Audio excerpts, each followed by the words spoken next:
I think that extends to Guardian War as well. The characters and most environmental objects are digitized 3D renders, the former of which are presented in a chibi style. Nope. Unfortunately, the 3DO's resolution doubling wreaks havoc No, on 2D just assets run. in this game, Nope. warping otherwise clean lines and making characters look like they were resized in Microsoft Paint.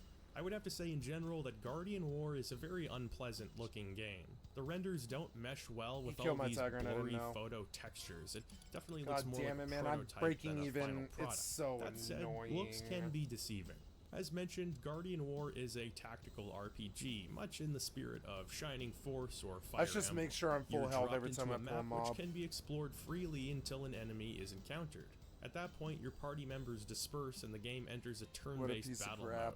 Here you can move a number of spaces depending on your stats, attack the enemy, use items, or attempt to run. It'll sound pretty standard to anyone familiar with tactical RPGs, and, well, yeah, standard is right on the money. If I were to describe Guardian War in one phrase at this point, it'd be refreshingly competent. There's a pretty large number of classes, most of which can be switched to at will, providing you have the necessary class body to do so. Your characters have overall levels as well as individual class levels, the latter of which will gradually unlock new skills when raised, so you actually have some control over your unit skills. You can have an archer that can use some basic healing magic, or a warrior that can fire a bow and arrow. Each class branches into a light and dark version of the same class on advancement, with different advantages and disadvantages to each. I actually found it pretty satisfying to level my squad up, checking out different classes and seeing what worked best. It doesn't require a 190 IQ strategy, but the challenge is well balanced enough to give you a run for your money, while making room for experimentation. There are issues that prevent me from pushing the game firmly into the realm of good. The camera controls have that same unwieldy world-spinning It's the realm quality. of good. That, combined with the environmental graphics, make it very easy to lose direction. The game also presents each map as explorable, but you're really limited in what you can do or where you can go. There are treasure chests to collect, but they're hard to miss. Usually they'll contain weapons or accessories that you can swap out on the overworld, raising or lowering various stats. You're given some freedom in which enemy groups you want to take on first, but in the end you'll have to fight them all anyway, so it's not really necessary. Enemy designs and strategies are also pretty straightforward. They all act in predictable ways, which is understandable, considering this was undoubtedly a low-budget game. The game can also feel very slow to play.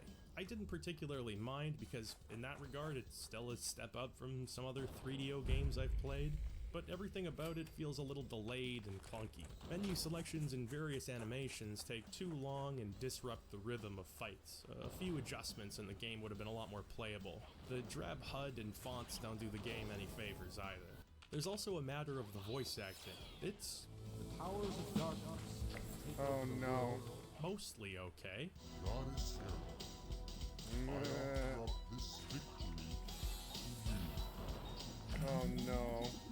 See, this is what I love about 3DO games. They could have just had text that says "you win" and moved on. But no, we need some pitch down voice acting to commemorate the occasion. Credit card, you got it. Completing missions will gradually unlock new teammates. I had a black swordsman named Pumpkin, a ninja named Iron, a messiah named Clay, I like that one in particular, just your everyday blue-collar messiah, and a shaman named Material. No, I didn't name them. These names were hand-curated by the developers and will henceforth be inscribed into the Guardian War canon. This has become a terrible world to live in, but business is business. Hey, that reminds me, I have a Patreon you can check out. For as low as the price of a coffee a month, you get some neat bonuses, including the 3DO Leftovers bonus video, featuring a look at some non-RPG games, including Hell, Sex, and Shelley Duvall's It's a Bird's Life. Shelley Duvall's It's a Bird's Life. Out of the way while I still remember. I can honestly say that of all Guardian War's surprises, the music has got to be the most pleasant. I really did not expect Steve Vai to start playing on the world map. Steve Vai? What? Oh my god. One of the game's two composers, Yasufumi Fukuda, went on to work on the Phoenix Wright games, Super Smash Bros., and some other high-profile stuff. He's one of precious few 3DO developers that actually continued to work in the industry after the 90s, and it's easy to see why he found work. Take a listen to some of the game's tunes.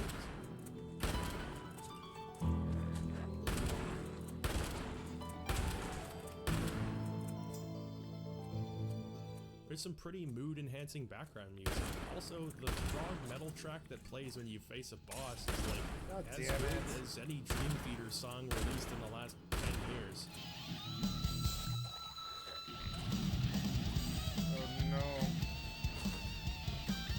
I'm not doing any damage to him.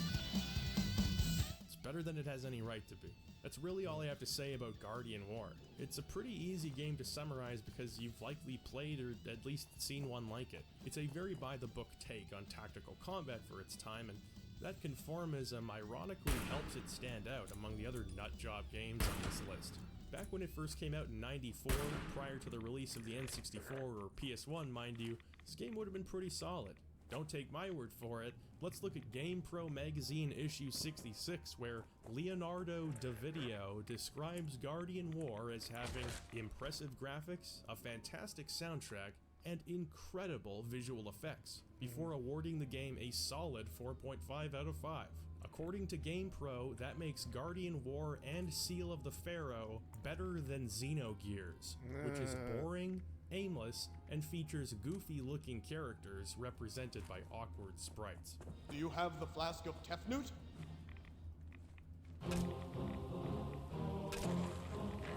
Dragon Lore: The Legend Begins is a big one. A grand point-and-click adventure game set in a medieval world, Dragon Lore was originally released on DOS before getting a 3DO port just a year later. It was developed by Cryo Interactive, a French studio with a somewhat dubious reputation.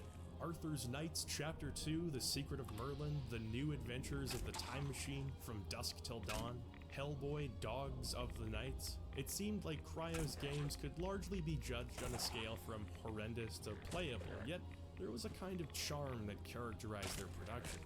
In an article written for Rock Paper Shotgun, John Walker recounts his experiences playing and reviewing many Cryo Interactive games while working for PC Gamer. I kept the magazine propped up with a 2-page budget section and reviews of terrible adventure games. And most terrible of them all were the always awful but ever so sincere productions of French publisher and developer Cryo Interactive. I couldn't have said it better myself. Mind you, my experience with Cryo is limited to Dragon Lore, but based on my research, I think this game acts as a perfect microcosm of the developer's work. You may know them as the publishers of Ring, which definitely checks out. The premise of the game is as follows. After Dio joined Black Sabbath, the band stopped writing music about Satan and started focusing more on knights and dragons. Geezer Butler, facing a crisis of identity, sends his son to live with Kerry King in order to escape the vengeful, odorous Urungus. Urungus, furious at this turn of events, starts T-posing in order to assert himself as Alpha Male, or Top G, which itself spawns 2 sons who accompany their father. I have to admit, I made it all up. We made this one. It's a made-up tale. It's a total fabrication. The intro But isn't very might as well be forthcoming what- about information, but hopefully you can get the gist here. Some guy's castle is invaded by evil, said guy makes sure his son survives, and we get a time skip to son's 18th birthday where he's working on an isolated farm somewhere. We have to talk about this menu cursor. It's the main character rotating while waiting for a high five to be reciprocated, and it's implying to be on Homer Simpson's website, so we gain control at this point. As mentioned, Dragon Lore is a point-and-click adventure game, somewhat in the tradition of Myst. It takes place in a Homer pre-rendered Simpson's 3D world website, and allows you to control movement across the different environments. Like Seal of the Pharaoh, movement is grid-based, but Dragon Lore lets you face in any of 8 directions, so I guess it's like an octagonal grid. There are a few things about the game that have it approaching RPG territory. Some of these I'll talk about later, but Having for now, approaching know that you can RPG equip different territory. weapons on this stunning inventory screen. Let's talk about the The characters. stunning inventory. People in Dragon Lore have been plucked straight from my fever-induced night terrors, many a grotesque countenance to haunt you long after the console has been powered off. This sort of 3D worked a little better in Seal of the Pharaoh because the enemy designs border on abstract there. In Dragon Lore they strive for realism, but the technology just wasn't there. Interacting with objects or moving around the world often results in an FMV sequence, a little more detailed than the movement animations from Pharaoh. Combined with the surprisingly high quality sound effects, other than that crackling, not really sure the deal is there. And you've got a 2 CD game for the 3DO. All of these animated cutscenes are totally unnecessary, but if nothing else, I find the dedication impressive. It looks a lot better than most 3DO games attempting the same thing, so there's something to say for that. I like this part where you bring the cow back to its pasture. You just wield it like a gun from Doom. There's technically music in this game, but it's very inconsistent. It starts and stops often, making it sound like a bunch of traveling minstrels are behind you, continually screwing up and being forced to restart the song.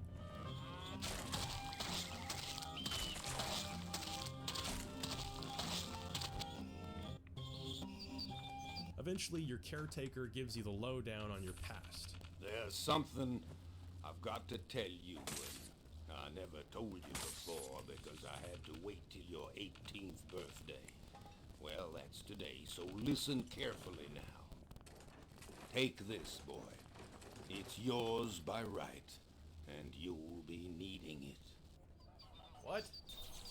Didn't explain anything. You're informed that the main character, Werner von Wallenrod, whose high five is starting to look like a Sieg Heil in light of introductions, was orphaned as a child. His father was a dragon knight. In order to claim his lineage and become a dragon knight like his father, Werner must travel through the land and win the favor of the current dragon knights. If more than half vote him in, then he will become a dragon knight like his father. Like many point-and-click games, the story mostly takes a back seat and serves as a platform for exploration and puzzle solving. You travel throughout the land, searching far and wide, meeting existing dragon knights and currying their favor. Along the way, you'll meet some interesting new characters such as Albert and George. Proof that 5'11" and 6-foot folks can get along. You must get them soup before you can move on. Thank you. Thank you. You're welcome, David Lynch. It's such a sadness. You think you've seen a film on your fucking telephone. Did you see that guy accidentally hit that moose with his car? The game tries to mix the point-and-click formula up in various ways. The first of which is combat. Yeah, the game has combat. I'd place it somewhere between Harvester and Daggerfall, if that means anything to you. Basically, if there's enemies on screen, you can swing your sword and hit them. You have to face the right direction and be close enough in proximity, which is actually kind of impressive. That means there's a sort of mock 3D space being created, or a calculation of depth, which I wouldn't have expected in this game.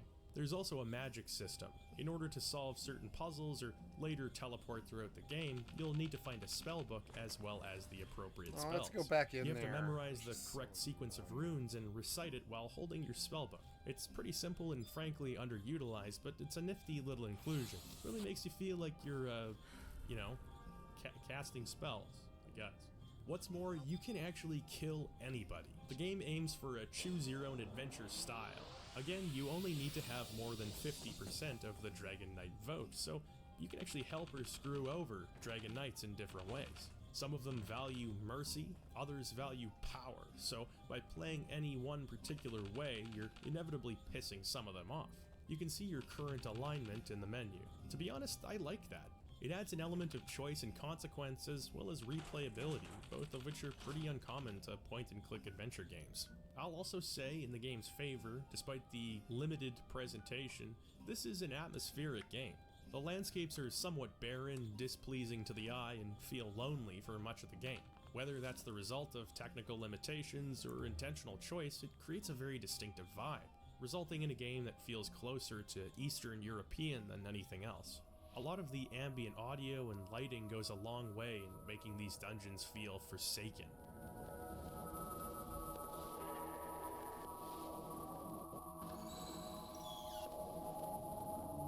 Even the more whimsical areas like the Mushroom Village just don't feel pleasant or welcoming at all. I really like it. Speaking of unpleasant and unwelcoming, there is a serious discordance between some of these characters' faces.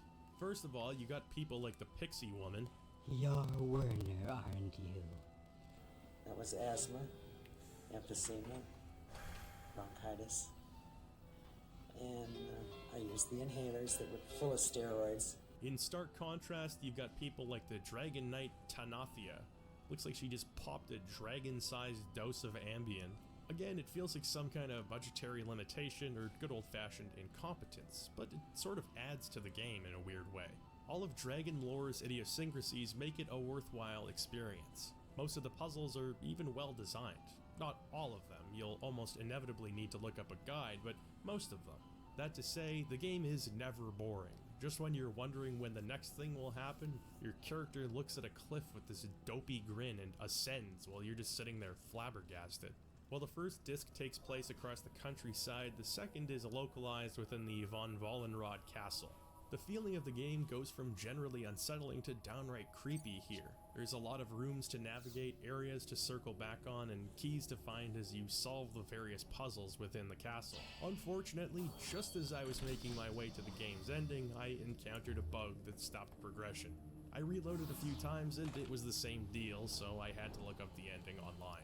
All of the faithful, stalwart, and noble dragon knights cast their vote, the bad guy gets his comeuppance, and Werner rides his dragon, which looks like a weasel with a hang glider duct taped to its back, off into the sunset. Dragon lore, as adventure games go, isn't too bad.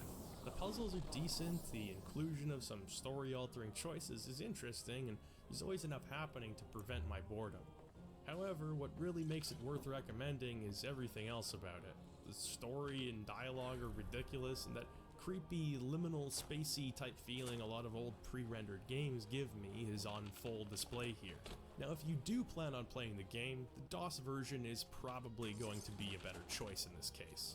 Unlike Deathkeep, the 3DO does not house the superior version. It's worse in most ways that matter. Aside from the fact that you can say to people, I've played Dragon lore on the 3DO. Them's some bragging rights.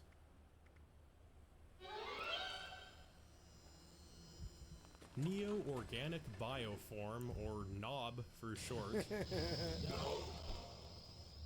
or NOB, I guess, is a game that is not easily classified by genre. Published in 1995 by Sanyo, the third electronics company turned publisher to be featured in this video, the game was developed by Octagon Entertainment. It's funny, that's what the 3DO was, if you notice.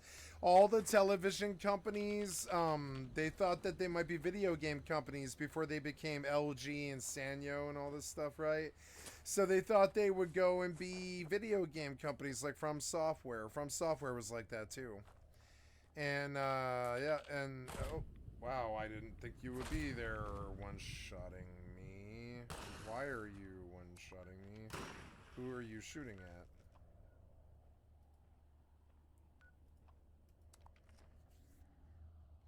Well, we know how to deal with these people. It's Molotovs from really far away. And I'm ratted out still, which sucks.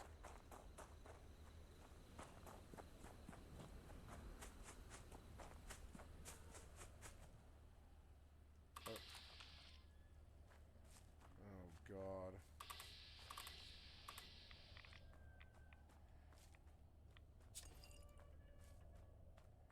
Where is he?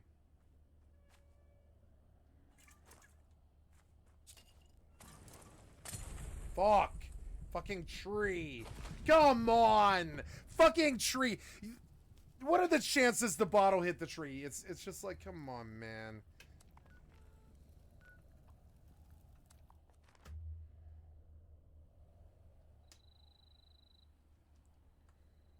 I'm gonna switch up to a frag grenade here.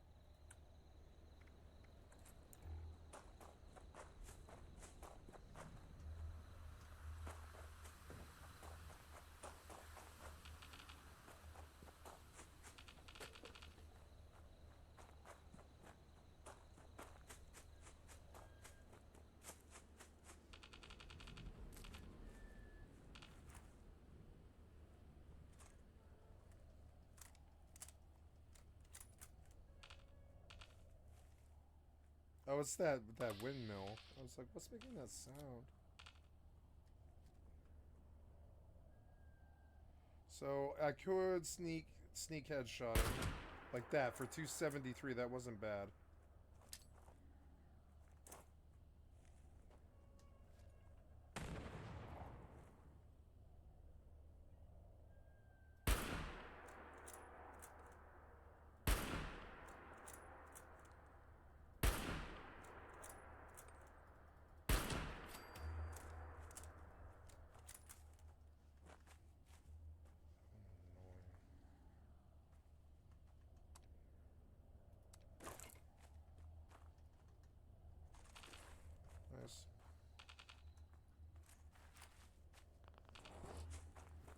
killed my farmhand.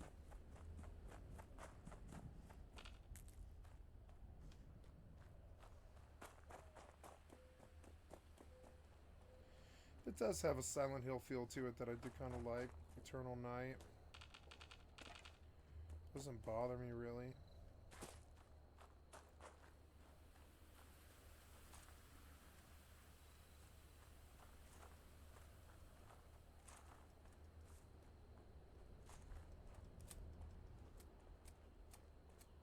I've got to like make shotgun shells.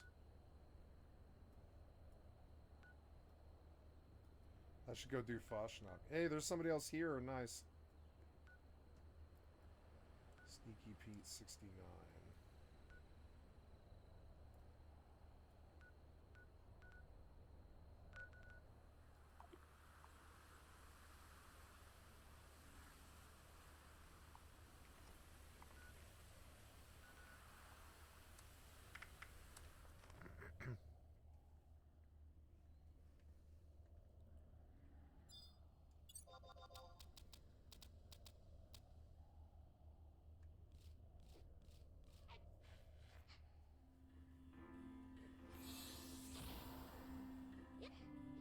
Confusing even if it were released in my native language. The premise is supposedly that the main character is captive in a laboratory.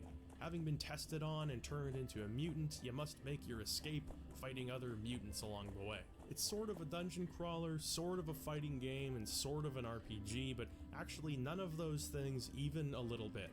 In the beginning, you're prompted to choose a mutant to play.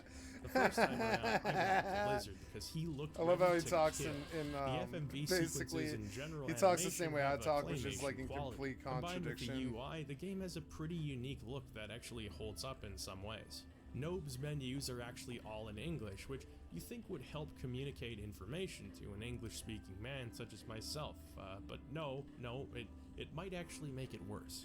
For example, should you fix or should you escape? Choose wisely, neither choice will do what you think they will. You can select different muscle groups to invest experience in, and again, with no explanation, you're just flying blind here. That is really the extent of the RPG elements in this game. It's worth noting that despite my initial assumptions, this is not the only game in this video which features the main character's naked ass on screen at all times. Stay tuned. Nothing at all. Nothing at all. So you Nothing make your at way all. around a maze. There's nothing much of value to discover. You're essentially running out the clock until an enemy approaches you. At this point, it's go time.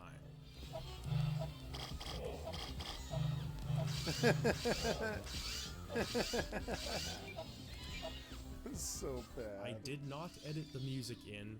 That's the battle theme. Of course it I've is. played Nobe nearly to completion, and I'm still struggling to communicate how the battle system works because I don't know. There are a few people who've streamed this game, so I was hoping to get a rundown on how everything works, but maybe you have to have a higher number? Like maybe I'm doing it too fast? Oh, come the fuck. How is that possible? sadly others seem just as confused as I. When you get into fights, the game will zoom in on a specific muscle group. Targeting lines will show up horizontally and vertically, and you gotta hit the button over top of the muscle group you want to use. This number seems to correspond with how long you're taking, but whether it's high or low doesn't really seem to make a difference. I used save states on my legitimate legally purchased 3DO, and it really seems like nothing you do makes a difference. I figured maybe you have to choose the right muscle depending on which one your opponent picks. That might be a factor, but apparently so is RNG. You can do the same thing several times and eventually it'll just work for some reason. Other times you get your ass kicked and don't know why. So I just perpetually have no clue what's happening. Like, what in God's name is going on in these windows? Are they trying to intimidate each other? If by sheer luck you can defeat an enemy, you'll be awarded with a worm box and more points to invest in your character. From there, you just have to go to each floor, fighting enemies and moving on. Once the shock of the visuals wears off, you're left with a game that's just dreadfully boring. It's the same thing over and over again. There's nothing to do in these dungeon segments, so exploration is not a factor. I was doing pretty good, felt a bit cocky about my chances, then I hit the final boss and had that shit-eating grin wiped right off my face. My clock was thoroughly cleaned and I decided I had enough of Nope to make a proper judgment. It's infinitely worse in quality than it is funny. If anyone knows how it's played, I would love an explanation. Please enlighten me, and maybe I can go back and finish what I started.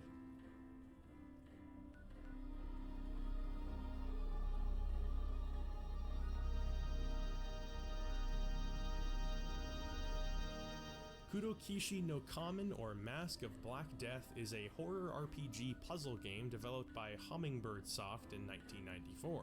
They developed a few higher profile games in Japan, including the PC-98 adaptation of Record of Lodoss War. Kurokishi no Kamen was the second of Hummingbird Soft's Ghost Hunter dungeon crawling series, the first of which, La Place No Ma, has actually found a cult audience. Kurokishi remained in relative obscurity then, which shouldn't be a surprise at this point in the video. The game was published by none other than Panasonic, which shouldn't be a surprise at this point in the video. It's a first-person FMV dungeon crawler, which shouldn't be a surprise at this point in the video. Taking place entirely within a spooky haunted mansion, it's your job to navigate the premises, finding out what tragedies took place, contending with ghosts, and exorcising their spirits. At least I'm assuming that's what's going on.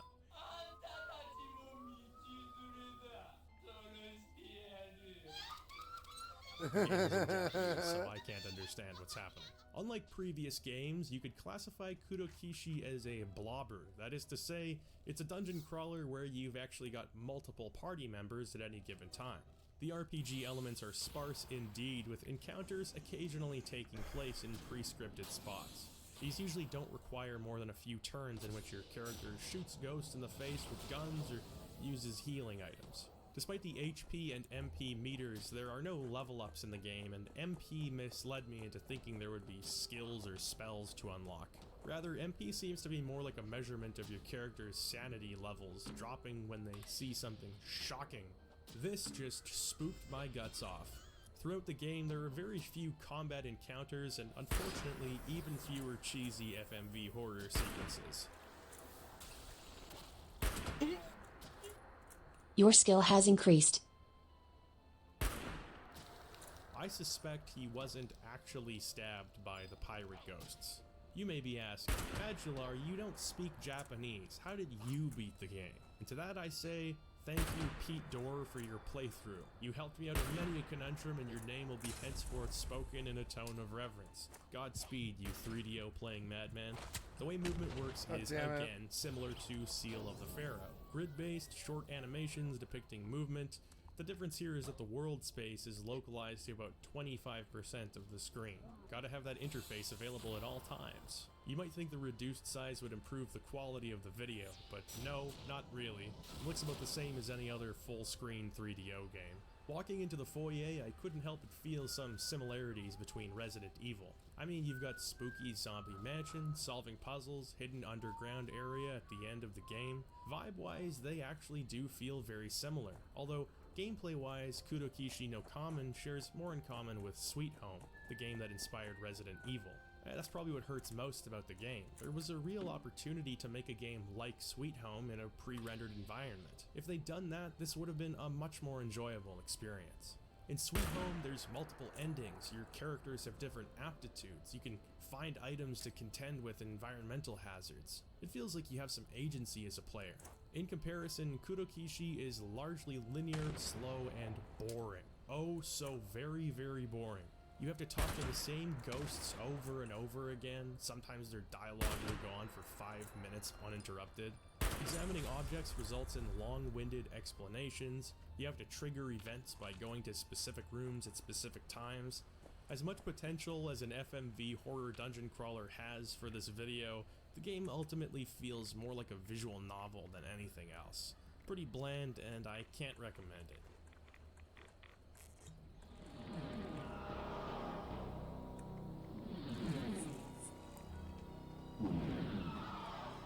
I think it's about time for a palate cleanser.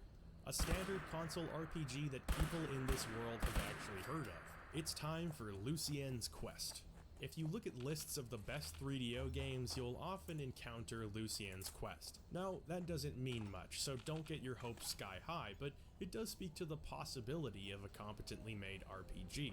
All the more when you see the that possibility it was of it. by Microcabin, the folks behind Guardian War. Given a Japanese release in '95 under the name Sword and Sorcery, Lucien's Quest was localized for North America about a year later. It's a highly traditional game with a very basic story. A young sorceress named Lucienne is approached by a man afflicted with lycanthropy.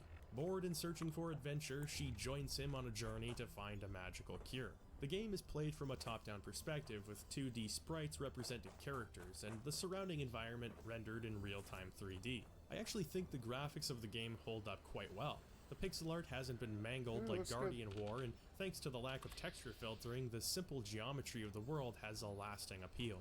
I could easily see a modern indie game having an aesthetic like this. Little effects like these semi-transparent clouds that cast shadows or the warbling water are also pretty rad.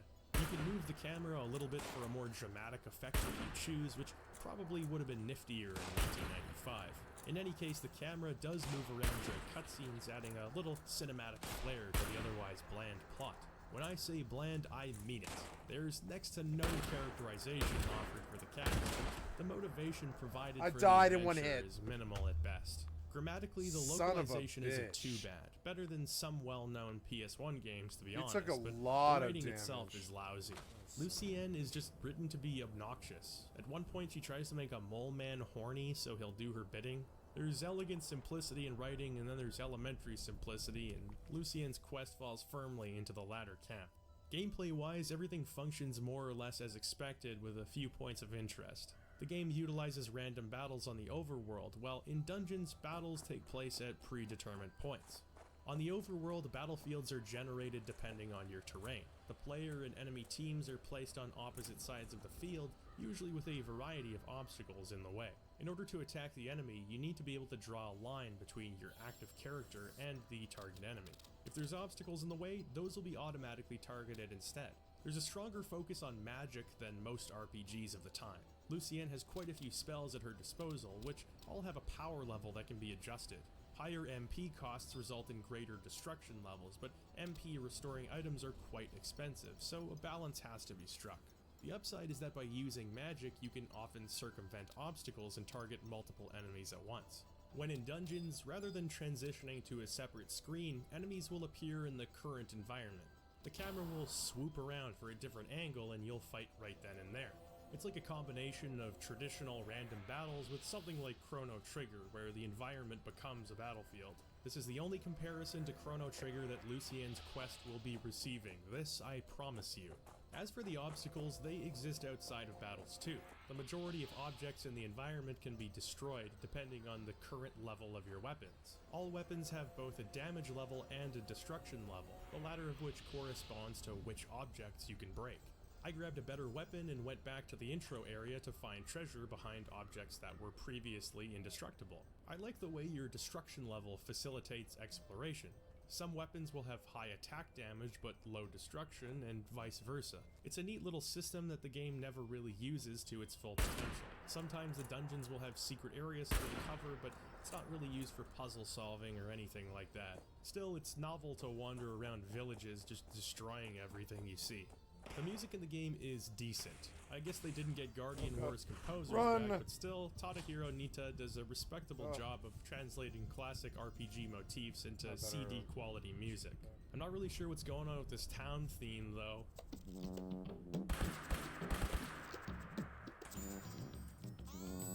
I guess the ass trombone orchestra wandered out from the mansion basement. Also, the game was later ported to Sega Saturn in Japan, and apparently that version got voice acting. The mind can't help but conjure a reality in which the English 3DO version is given to EA. How amazing would that have been?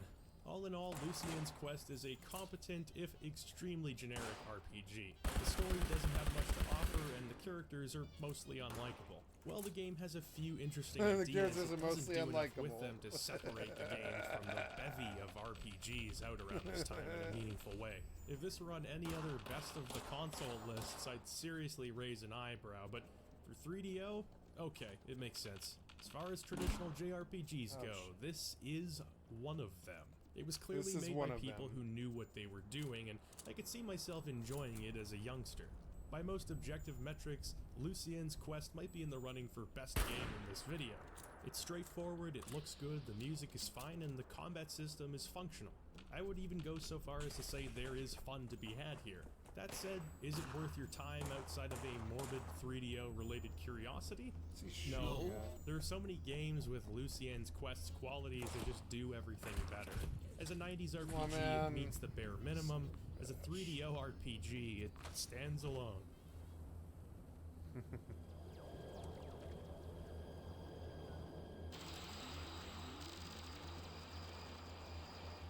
I've been putting this one off.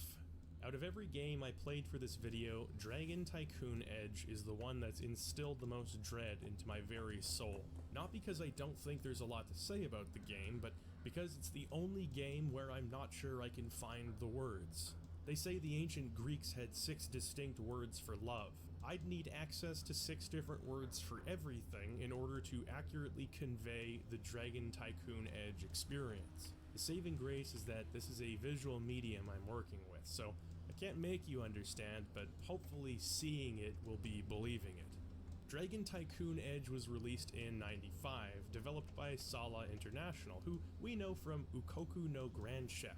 Do you remember when I said that Nobe wasn't the only game where your character's naked ass was always visible on screen? This is not the only game in this video which features the main character's naked ass on screen at all times. Stay tuned. Well, let's tie a little bow on that loose end. To be fair, it's more like a Ken doll appendage, not what one would refer to as cake, per se. You're trapped on this planet, a pre-rendered jumble of colors, materials, and stars. The game controls like a standard dungeon crawler, the main difference is just being able to see your current character. Current being the operative word here. As you wander around, you'll get into turn-based battles with alien creatures. Upon defeating them, you'll shapeshift into them. By technicality, you can still see your character's ass, it's just alien ass. There are actually a lot of gameplay implications here, most of which just make the game very annoying, but all of which make the game interesting to behold. The battles range from pitifully easy to literally impossible depending on which alien body you've got currently, and there is a level of strategy to employ when choosing your spells or items. You have a very limited supply of consumables, including save crystals, meaning you have to choose carefully when you want to save. Unlike most RPGs, you quote-unquote level up every time you defeat an enemy. Taking their form will replenish your HP and MP. I feel like this is one instance where not speaking Japanese is as much a boon as it is a curse. A curse because Kate Sith keeps showing up to give me tips and I have no idea what's being said.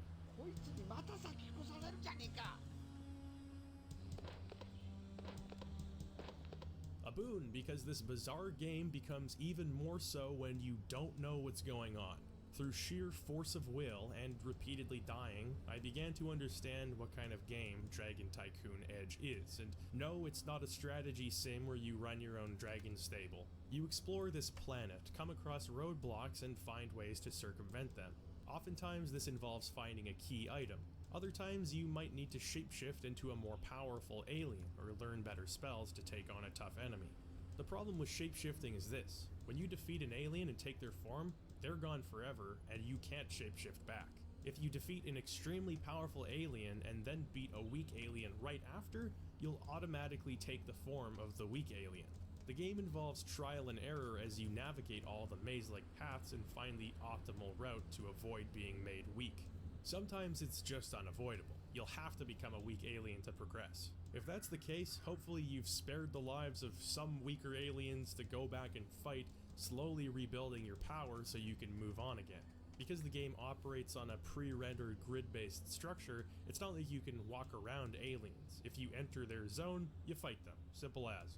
The demands made of you are ridiculous, and the game design is terribly flawed as well. You're forced to die in order to understand where not to go, and even then there's an element of randomness as aliens might just whip out some nuclear one-hit kill ability. Sometimes you'll save without knowing you screwed up long ago, and then you're just forced to start the game from the beginning. I'm not writing off the possibility that some of the creatures are telling you where to go.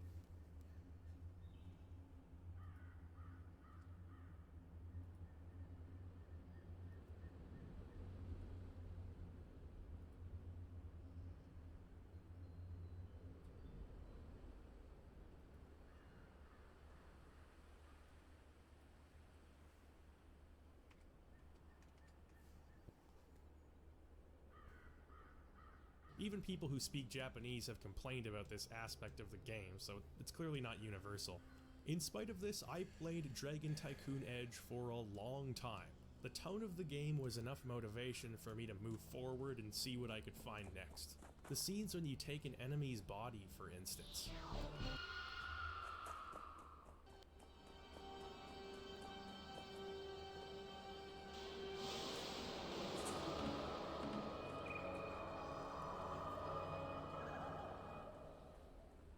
Or this room with these machines that play music when you move towards them.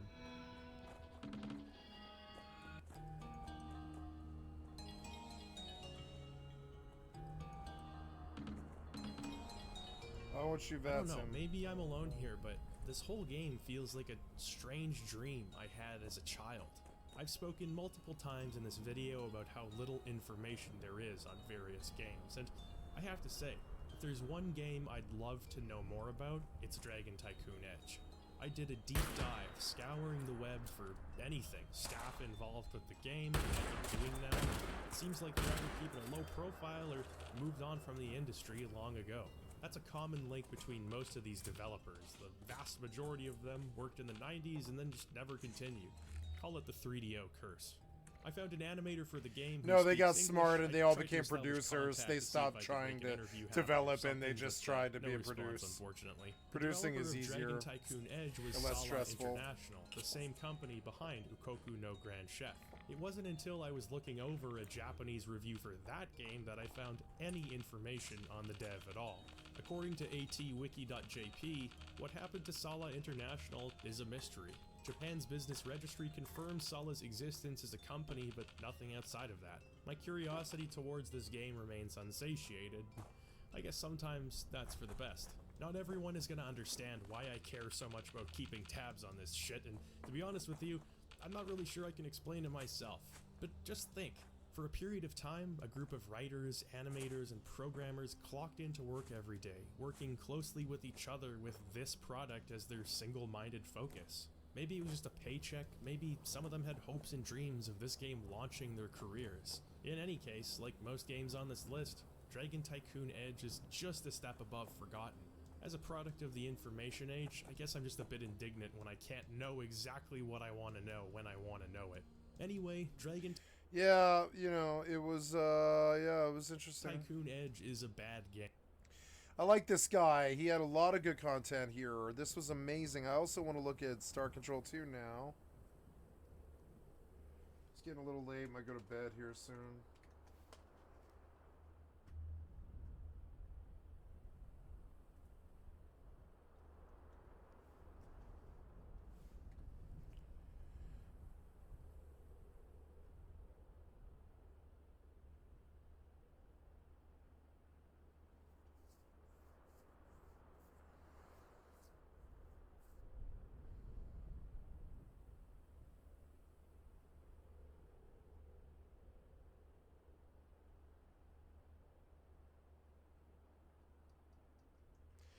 I guess I have to sort by filter.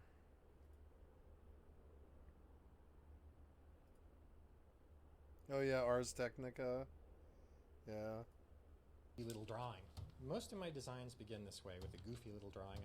I'm not embarrassed at all to do horrible drawings, but this pretty much says the whole concept. Fighting ships and then having a strategy game. This was how we sort of laid it out. Hi, I'm Paul Ritchie. And I'm Fred Ford. We created the Star Control series, including Star Control 2, a science fiction action adventure where our own love for science almost sucked all the fun out of the universe. Yeah, I'd say so. That's about right, yeah. Before Star Control 2, but it was so good. Masters was Star Control 1, famous battles of the Urquan Alliance conflict. I can't remember. It had a big, long name. And we began it in late 88, early 89. And the game industry back then was quite a bit different than it is now and the kind of games people played. We played Blood Money, Lemmings, Virus. It was a transition from the days of computers like the Commodore 64 through the PC, which was of course evolving in graphics, up to the Amiga, which was the appearance of this great new computer with new kinds of capabilities. So there was this evolution of game developers working on PCs and very small games to slowly getting larger and larger. But I wanted to do a science fiction game that combined Space Wars, you know, that high-speed action through your fingers, and then also kind of the person versus person hybrid of strategy and action. Paul had agreed to do 3 games with Accolade, so when I came on board, he actually was trying to run 2 games at the same time. Disaster. Star Control and Control 1 was kind of a honeymoon period where we were learning what worked and Star what and didn't Control, work. And we so started they made with Star this Control. premise of, let's do the most atomic component of gameplay, which is flying a spaceship and shooting missiles. Pretty much the first thing we made was a 2-player version of Asteroids. But we wanted to get the spaceship combat just right, and so we began building other alien ships. And it was important to us that each alien ship was highly differentiated.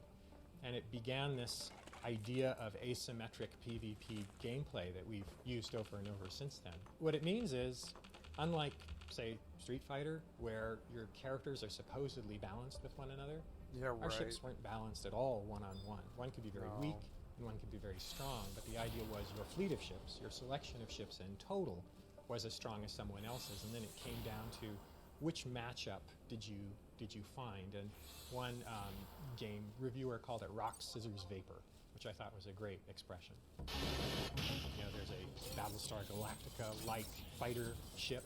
There is a sort of triangular Space Wars style ship, and those end up being like our starting points and foundations for some of the ships. But then ultimately we start telling each other stories about, you know, well, why are these guys launched in fighters? Well, maybe someone's, you know, commanding them to, and who's commanding them, and wow, this is the biggest ship, so these guys need to be leading. And then, well, what do we want to call them? No, they're an old alien race, so let's use the word Ur, which means old in some ancient language, and Quan, because it just sounds cool. So that's how the Ur Quan came to be. And then in Star Control 2, we sort of had to figure out why it was all of these races behaved like this in a way that kind of makes sense and is interesting. Why is it that you have an alien race in the Urquan that want to go around enslaving people? That's a bizarre thing to do. So whereas Star Control 1 is this tight strategy action game, but fairly superficial in terms of story, I think we really wanted to go in and investigate those aliens, and that's what pretty much led to Star Control 2. We are the Urquan Core. We cleanse our destiny. You will soon die. Star Control 2, from my side, started with taking this idea of how do we expand out into the other aspects of sort of starfaring fantasy. You know, whether it's Star Trek or Battlestar Galactica or even books from the ancient past, Larry Niven and Jack Vance.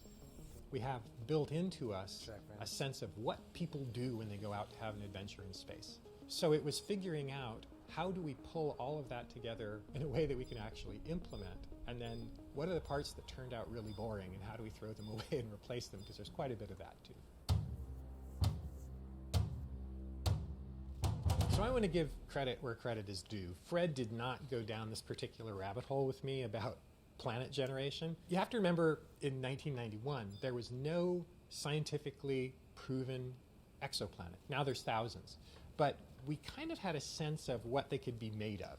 You know, rock, lithium, hydrogen, helium. I decided the right thing to do was to scientifically correctly define these new worlds, these new planets, using very limited scientific knowledge I had. We sort of started with like, well, we know the brightness of the star, the color of the star, that gives us the energy flowing off of it. I have this concise encyclopedia of science and technology that I go look for equations in. And I said, okay, so we'll create this theoretical ball of chemicals and elements, and then we'll start shining light on it. And that light will volatilize the lighter elements in chemicals. So like the helium will go, it'll enter the atmosphere, the hydrogen, and then the carbon dioxide will volatilize. And at that point, as it's warming up, when the carbon dioxide goes, all of a sudden the planet becomes a greenhouse, and it starts heating up very fast. And when it heats up, other things volatilizes, and you've got Venus, this incredibly hot planet. And if the sun radiation falling on the surface of the planet fell below a certain level, it would maybe volatilize hydrogen, but then that was it. It was an ice ball. As much as we tried, I tried to program and calculate a cool world where you'd have, you know, some liquid water and some, you know, vaporous water. Nope, we got ice balls and Venuses and nothing in between. And what I was trying to do is recreate like global warming models, which are the single most complicated thing in the world. And so we did a lot of work on this, and I was seeing the writing on the wall. And I think there just came a point where I had to say, Fred, this ain't working. Well, did the description just now sound interesting? Even if we went to all that work to accurately recreate what it was to make an atmosphere and to have totally accurately modeled, the user would not appreciate any of that. You'll notice a pattern here. When I don't believe that something is worth it, I'll let him do it. I fall for it every time, like Lucy in the football. So we sat back and we said, okay, we got to make cool planets. We still needed to tell a story, and that meant that some of the planets had to be special in some ways beyond just procedural generation. I think the problem with games that focus purely on procedural generation is that it's impressive at first and you're sort of awed by what they've done, but then the differentiation and kind of the meaning just declines. We just cut through the chase. You've got, Treasure World, you've got the Ruby World, you've got the Cracked Planet. All of a sudden they become stories. I went to the Cracked Planet and I dodged the magma chasm, or I went to the Ruby World and was blinded by the glittering light of the star off the surface of the planet. That sounds good. Yeah, I'll go there. And we got this really cool rainbow planet that didn't look like anything sensible. So we're like, what is that? Like, maybe that's like an alien waste dump where they put crazy alien waste that's rainbow colored. A lot of the material of like the elements and the chemicals that do occur in space, we ended up using those as generated pickups on the surface of the planet. So there was enough of this reality-ish material to make you feel like you could suspend your disbelief that yes, there's a Ruby planet, and yes, there's zirconium down there. It's enough real to make you enjoy it and not think like, this is nonsense. So the controls in Star Control, you have buttons that are sort of rotate left, rotate right, thrust forward, fire, and special. However, they introduced a very specific problem when we translated them to the PC. The reason it was a problem is because we really wanted to support two people playing on the same keyboard. As they were using their keys in quick succession, and sometimes multiple keys would be pressed simultaneously. On PCs, that's in theory allowed on their keyboard, but what we discovered fairly quickly was that each keyboard could be different, and different keys could be locked out. So somebody might be turning left but couldn't thrust at the same time. We didn't experience this keyboard problem for months, maybe almost a year. And we would play every day, and it wasn't until we actually started sending versions of our game out to be played elsewhere that we started hearing these reports of problems that we'd never seen. So when you think about what you could have installed on your computer now, it's software. Back then, it was almost all specialized hardware that really differentiated machines. And so it was this complete flea circus of possibilities. We solved it in the easiest way we knew how, which was to supply an additional program along with the game that allowed them to probe their keyboard and see which keys could all be pressed simultaneously without locking somebody out. And so they were able to configure their keyboard, hopefully in ways that worked for them so that they weren't playing Twister on the keyboard. That allowed them to then play without interfering with each other.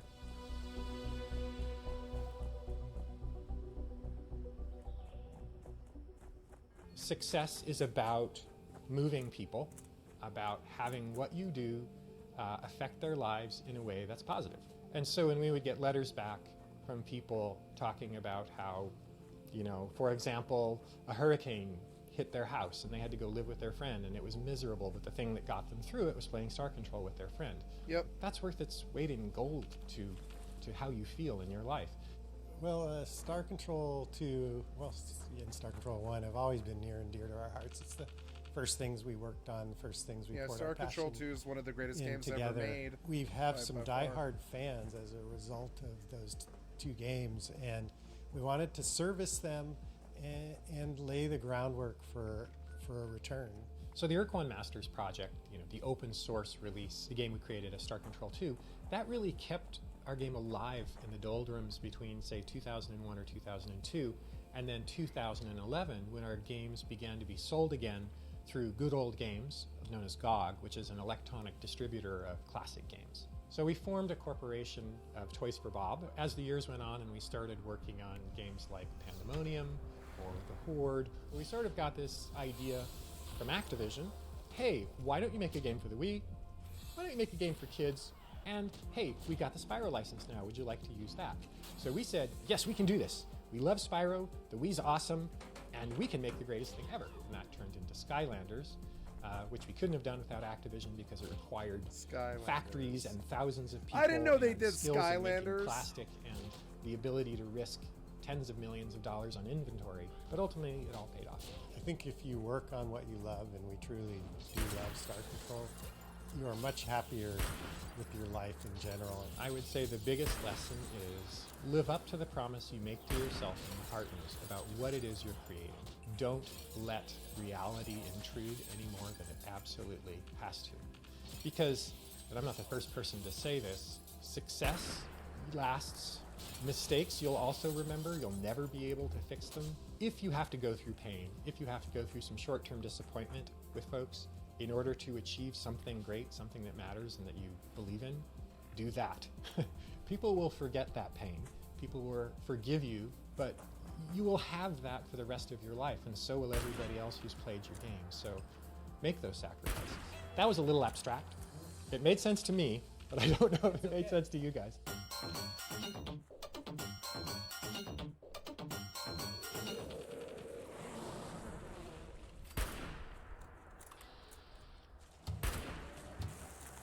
Hello, I am Davor Hunski. I am Chief Creative Officer at Crow Team, and I will tell you a story how creating a vertical slice saved Series M.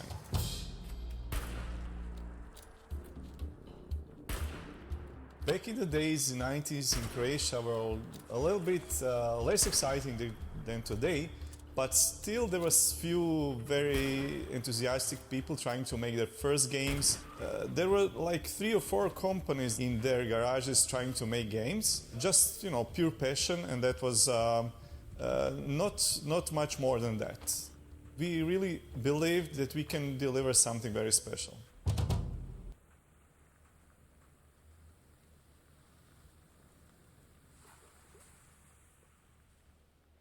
I like Ars Technica a lot.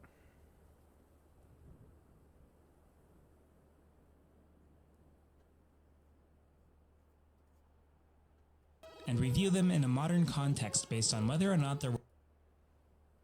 Thank you, Babu's Game Room. Thank you, Ars Technica, for doing some content from a stream. I've been wanting to mix things up for a little while, so we are starting a new series called Is It Worth It?, where we look at games, particularly older games, and review them in a modern context based on whether or not they're worth both your time and your money. The very first game I'd like to showcase is my favorite game of all time, Star Control 2, now commonly known as the Urquan Masters. I'm going to be reviewing games in 5 categories. 1. The game's historical context and current legacy, because some games are worth checking out for their importance in the gaming world. 2. The game itself in terms of story, presentation, graphics, and sound, and whether or not I don't need these Star elements Control stand 2 up to anymore today's because of games. Eve, but I 3. liked it when I The first gameplay played itself, of course. 4. I would have Is the played it all game my worth life your if time, I which didn't factors think in Eve game Online was length, better. how easy it is to pick up and play, and other modern conveniences that today's gamers expect. And 5. Whether Eve or not Online it's worth solves your a money lot to of purchase the problems game for to play me. it properly It's good. and legally. Even though this is my favorite game of all time, I'm going to be looking at it with a critical lens. So here we go. This is Star Control 2 the Urquan Masters worth playing today? Star Control 2 is a massive space adventure and space combat game created by Toys for Bob, who went on to create the supermassive Skylanders series, as well as developing the modernized remakes of the Spyro the Dragon trilogy. With such an impressive legacy in this decade, what was their resume like back in the early 90s?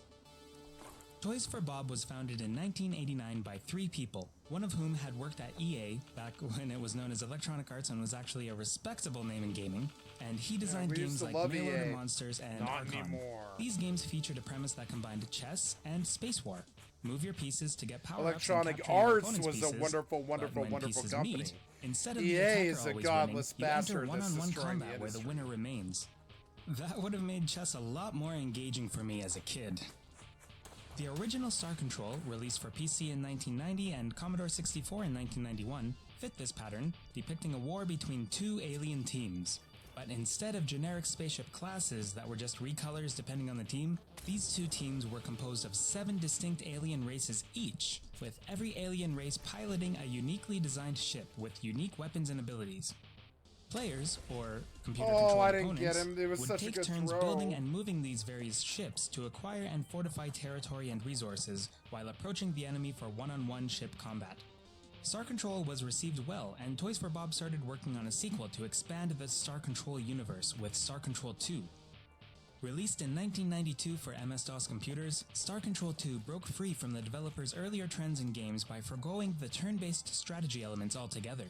While it did keep the one-on-one ship combat of its predecessor, it replaced the turn-based elements with a science fiction adventure game that more closely resembled contemporary computer RPGs, with a variety of choices for player customization, dialogue trees, and a huge lore-filled world to explore. Critics praised the game highly, and Star Control 2 regularly appears on Best Game Ever lists, with IGN naming it the 17th best computer game of all time in 2005, and as recently as 2013, it was the unofficial winner of Kotaku's crowdsourced Best PC Games of All Time list. Star Control 2's reception is best seen, though, in its fan communities, which are thriving to this day. Not only are people still playing and talking about Star Control 2 and its lore, but fans have come together and created many fan projects over the years, the most impressive of which being a complete HD remaster of the game. But we'll get to that later. Star Control 2 spawned 2 sequels, namely Star Control 3, Star Control 2 which is fans free, don't like and to it talk should about, be. and controversial It's like the greatest series game ever reboot, made. Star Control Origins. While Star Control isn't the biggest name in gaming, it's arguable that its influence has reached games that are still being released today, including popular games like FTL, or Faster Than Light, and the Mass Effect series.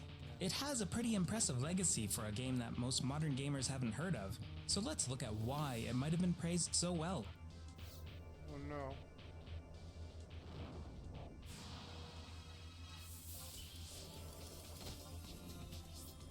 In the first Star Control, an evil alien race known as the Urquan crossed the galaxy recruiting aliens to fight for them as slaves. Us Earthlings, who have only been spacefaring for a short time by this point, get recruited into the Alliance of Free Stars, who are opposed to becoming slaves. In Star Control 2, it turns out that the Alliance of Free Stars lost the war, and players find out almost immediately that Earth has become a de-weaponized slave world to the titular Urquan masters. It's your job, as the captain of a huge customizable vessel that escaped from a secret colony world, to seek out the former members of the Alliance and exact revenge on the Urquan so that Earth can once again be free. This might not sound like a groundbreaking plot, but the beauty of Star Control 2 is in its characters and its constantly changing world. Rather than having shades of black, white, and gray morality, many of the races follow completely alien moral codes. The blobby Unga, for example, have funny and not funny to replace good and evil as the primary guiding factors on their moral compass. Another pair of races have moral codes that reflect if it's different funny, it's aspects good. of If it's bureaucracy not, and business transactions. oh well. There is no race that is universally good for the sake of being good, and none that are simply evil just to be evil or just because they want power. Even the Urquan Masters, who are responsible for enslaving the Earth. Where Star Control 2 truly shines is in its presentation. The game features over 20 alien races to converse with, and through dialogue trees, players are able to deal with diplomacy any way they see fit. Want to shoot first and ask questions later? You can do that. Want to insult your allies' appearances? You can do that. Want to forge alliances in unlikely places through kind words and favors? You can do that too, of course. And all these different directions can lead you to the end of the game. And you'll definitely want to explore many of the dialogue options. Each of these races has their funny moments with memorable and quotable lines coming at players constantly.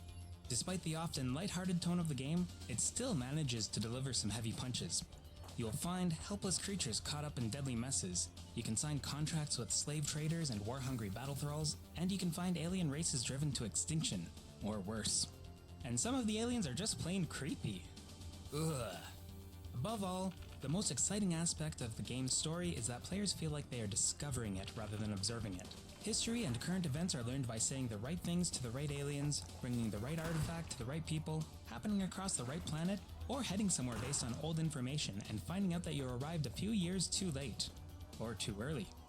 Star Control 2's characters and presentation make the story exciting, and it truly feels that as a player, you're part of the story, uncovering the secrets of the universe and solving as many of its problems as you can.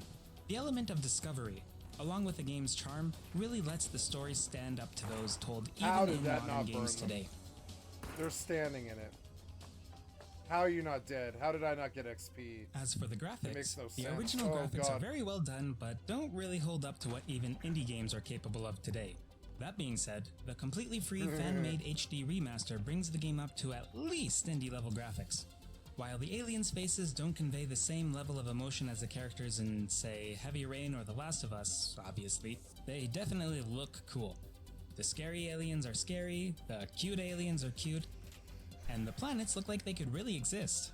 The original music is great, and when Star Control 2 was ported to the 3DO, some of the tracks got an upgrade. Since that's the version that I played, I have a lot of nostalgia for these tracks, and I think the hyperspace theme in particular is much better on the 3DO.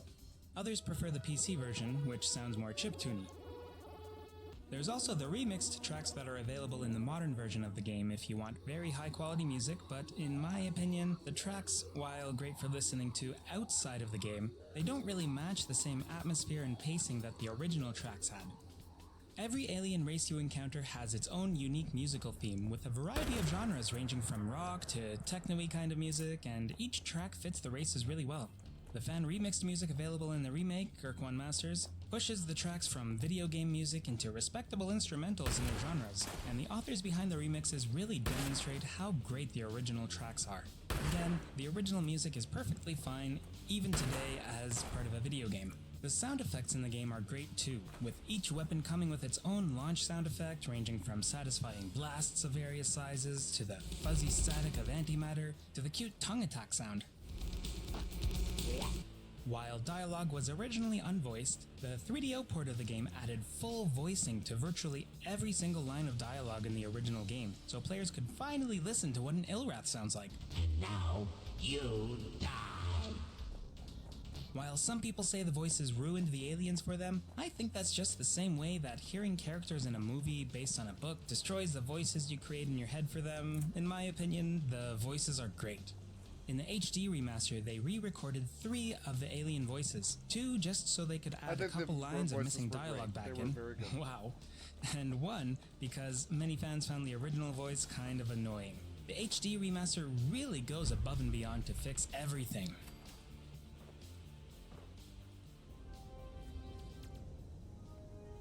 Where some modern gamers might have some problems with the game is in its gameplay, but let's start with the basics. When you boot up the game, you can select either the main game or Super Melee, which lets you test out virtually all of the ships from both Star Controls in head-to-head combat.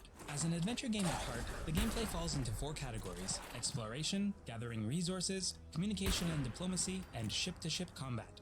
When you start a new game, you're first presented with the exploration aspect of the game. No formal tutorials, just an intro cutscene or movie, and boom! You start out in our familiar 9-planeted solar system. Remember when Pluto was a planet? And you're free to go wherever you want. You soon realize that the Star Control universe is much bigger than our solar system, of course. The game world is on a star map consisting of over 500 distinct solar systems, each with its own set of explorable planets. While the game does railroad you into completing the introductory missions for your home base at Earth, though dedicated players have managed to skip even that, you're soon free to explore any one of those stars and find out who lives there, what resources are there, and your only limitation is how much fuel you have in your tanks. And, well, how capable you are of defending yourself from what or whomever you might encounter there. This can seem overwhelming for players who are used to a more guided experience in their games, but there's always enough information to push you in the right direction, whether you're looking for resources, friendly aliens, or just something to do. So what do you do when you get to another star system? You check out the planets for resources. From orbit, you can send down a planet lander to explore for artifacts, collect resources, and hunt primitive life forms that may be living on the surface. But you can't land on every planet. Gas giants have no landable surface, and you have to watch out for earthquakes, excessively hot planets with streaks of fire flying around, random bolts of lightning, and primitive aliens with deadly instincts. On mildly dangerous planets, this feels like a classic arcade game. Drive around, shoot bad things, dodge dangerous things, and collect all the good things you find. On extremely dangerous planets, well, good luck. Although it can get monotonous, savvy players will seek out planets with the most valuable resources and use their cargo space effectively to build up a nice supply. Unsavvy players will fill up a single cargo bay with worthless junk metals to bring back to a rather displeased commander. Try to avoid getting gruesomely killed, Captain. For me, what keeps it from being boring is that there's so much variety to the planets. There are a few dozen types of planets and moons with their own kinds of minerals, over 20 kinds of primitive life forms for you to blast, and the ever-exciting chance of something setting off your energy scanner. Planet exploration will be a hit or miss for some people, but if you enjoy exploration and discovery in your games, then this won't be a sore point for you. It bounced off her! Why won't they bounce off me? Why won't they bounce off me? Talk to them. Come on! But anyways, as I mentioned before, the characters and dialogue It in this game bounced is off what her. makes What Star the Control fuck? 2 great. In fact, the conversation trees are the part of the game which I look forward to the most each time I replay it. It takes creative thinking to get what you want from most of the aliens, but there are definitely some walls you can back yourself into. Insult someone too much and you might lose an ally. Cross the wrong alien too many times and you'll find weapons pointed at you. You can even surrender to the Urquan, which gives you an instant game over. But these kinds of results are usually fairly obvious. Generally, the conversations are as much of a reward as they are a puzzle, with the dialogue being cleverly written and filled with charm. Even the big menacing baddies will occasionally sputter out golden lines, whether it's because they give an overly literal response to something that was clearly an insult, or they reply in a suitably curt manner to your threats. We did. You did. Yes, we can. No. And then there's the ors. I am the best word, Trumple. Maybe you do not know. Trumple be round yet lumpy. So bad.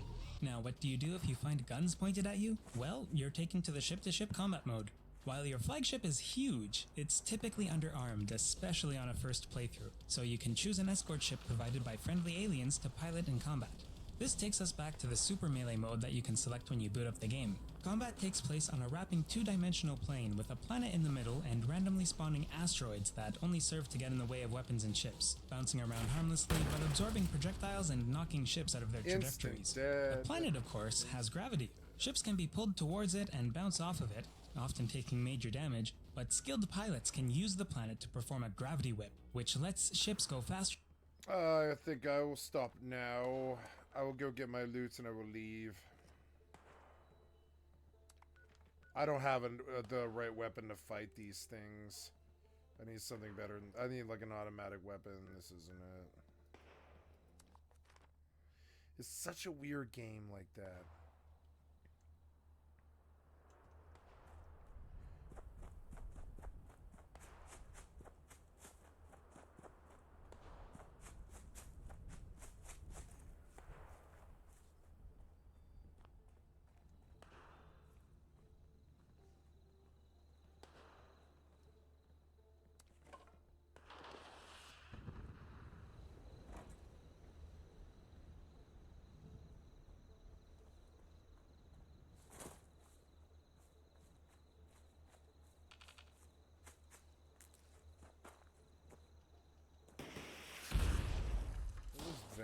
That was like a missile launcher.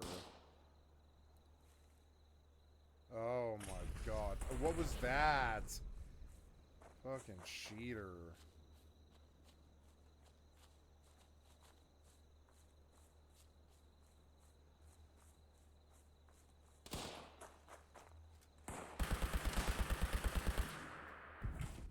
Oh god.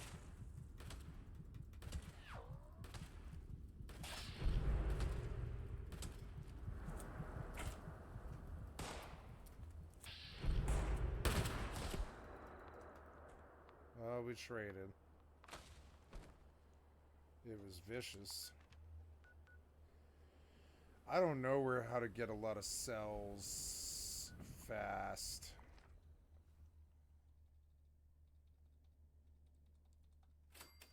Let's go Google and see if somebody has some advice.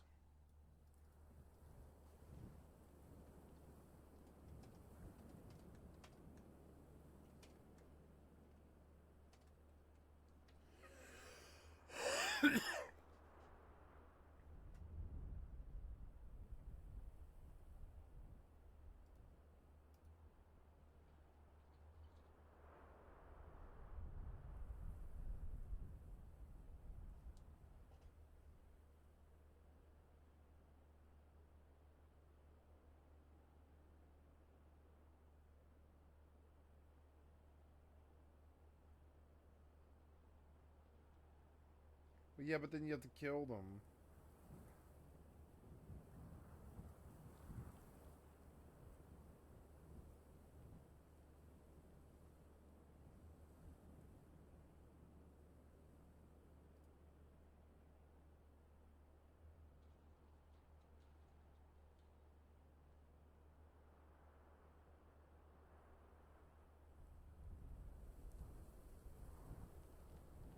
New Vegas. No, not New Vegas.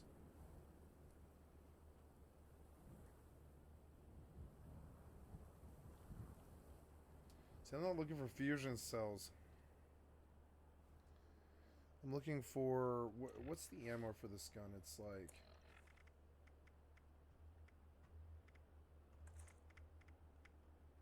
Hopefully middle click like equips the weapon is so stupid. Where did my go? Automatically is a rifle. Nice. I picked up another one. Oh, I did. But anyways, cells. Yeah, I mean, I don't know how about copper? I think the only real problem I have is copper. It's like copper.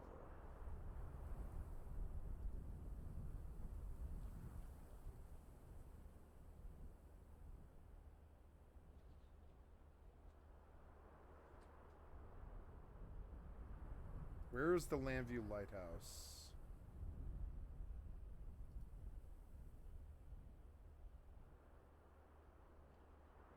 Okay, so at the Landview Lighthouse, we can get cells to fight with, I guess, and I need to get that on grind, apparently.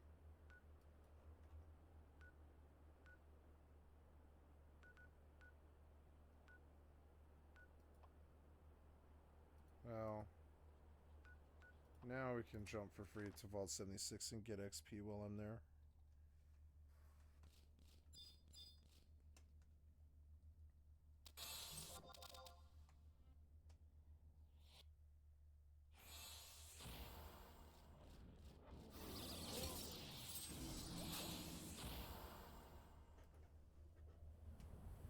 Just like in real life, I think.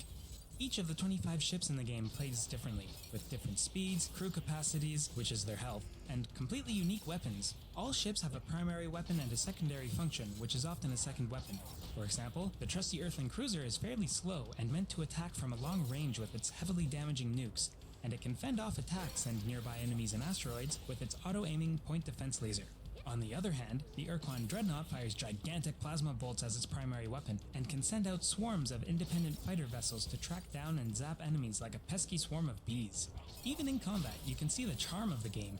Alien captains can be seen piloting their vessels along the side of the screen, while the various ships demonstrate the different races' personalities, whether it's the cowardly Spathi who have torpedoes that shoot backwards while they run away from combat, or the Umga who fitted their slow, stubby ships with the ability to zip backwards at incredible speeds because they like funny things.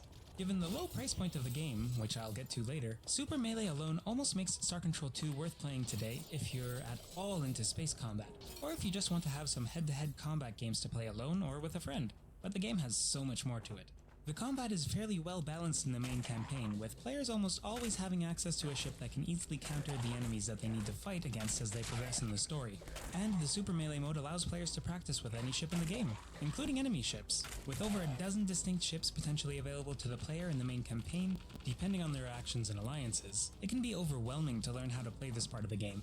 And while there is a cyborg option in the main story that will fight your battles for you, it's pretty terrible and will lose battles that even novice players could have won on their own. While it will likely take some practice to learn how to play the ships you have access to, and to learn how to destroy the ships you need to destroy, it's definitely fun to learn. And unless you dive headfirst into enemy territory, you likely won't encounter large fleets of dangerous ships until late in the game, where you might have customized your flagship into an untouchable war machine.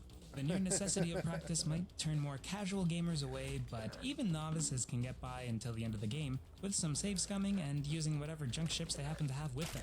Or just max out your flagship's speed and outrun all your enemies. That works too. Now, I love this game and I love the gameplay, but it definitely has some problems that will hurt it in the eyes of modern gamers. There's no quest log or even conversation logs. While you can rewind through the last line that was said, The game was clearly meant to be played with a notepad. This is especially noticeable whenever someone gives you the name of a star or coordinates to a star. While most information is presented in multiple places, occasionally you'll miss some crucial piece of information that you'll wish you wrote down, which isn't something that modern gamers like doing. As well, the early game can feel like a bit of a grind when you need to gather resources to build up a fleet of escort ships and a fast and powerful flagship. Novice players may end up mining little more than garbage and feel like they're accomplishing nothing. And while you do get resources from destroying ships in combat, you need the resources to build up something capable of doing that to begin with. And as I mentioned before, while it's usually easy to avoid, poor diplomacy can lead to missing out on alliances, information and clues, optional but virtually essential items, and even entire side quests. Though thankfully the game won't allow you to kill any allies who are essential to completing the game, at least not until after they've given you everything you need from them. For this reason, players are often advised to keep multiple saves so they can go back if they really messed something up. But probably the aspect that most harms its playability is the fact that the game has a sort of in-game time limit.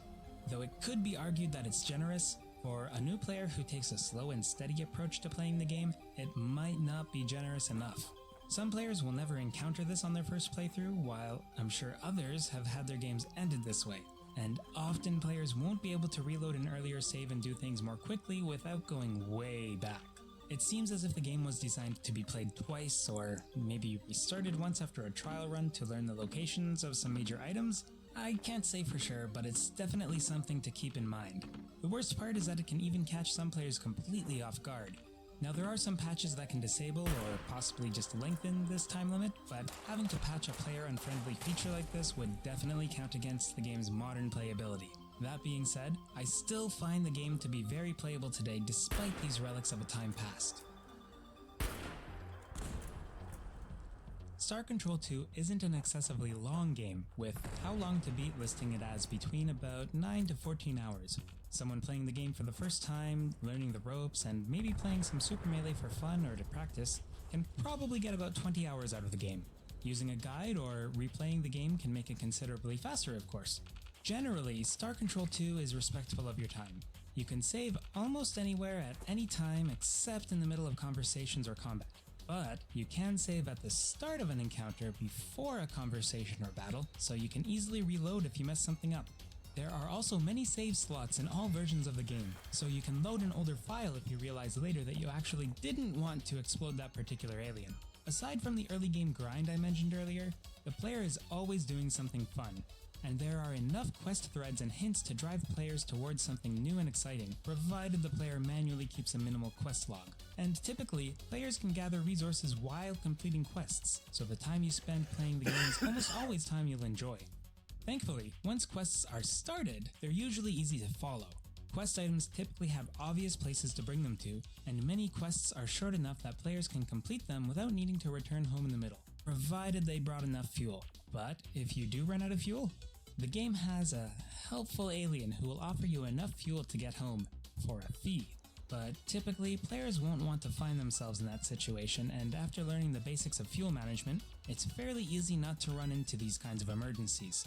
The only truly disrespectful thing the game does with a player's time is that it has that in-game time limit. While you can play as long as you want when the in-game calendar isn't progressing, if you let too many years pass by without making significant progress in the main plot of the game, you will soon bring your game into an unwinnable condition. However, after the sort of soft time limit, you do have the option of fast-tracking the plot should you wish to go for a somewhat bad ending.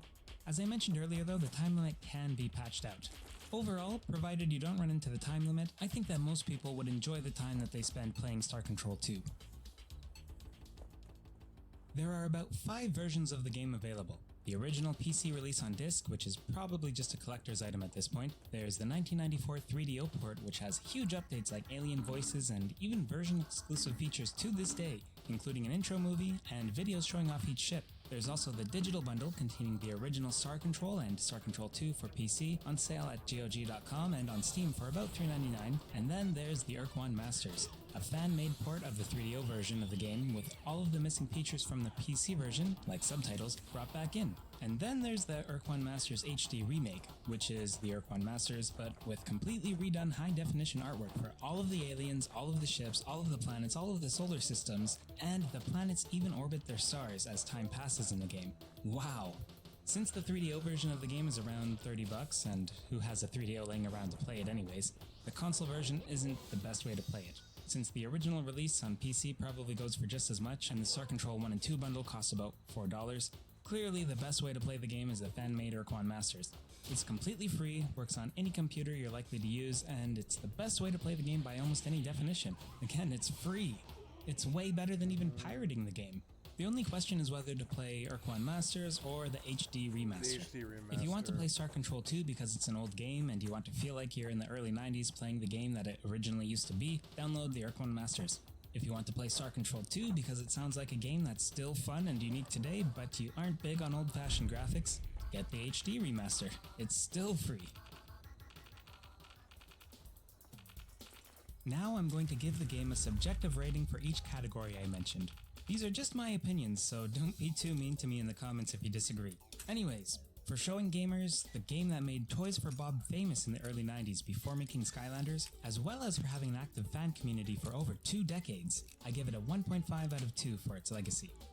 For having a charming and deep story that is both discovered and I got level by, 10. rather than told to the player, along with an excellent soundtrack and incredible fan remastered graphics that still look good today, I give it a 2 out of 2 for its presentation.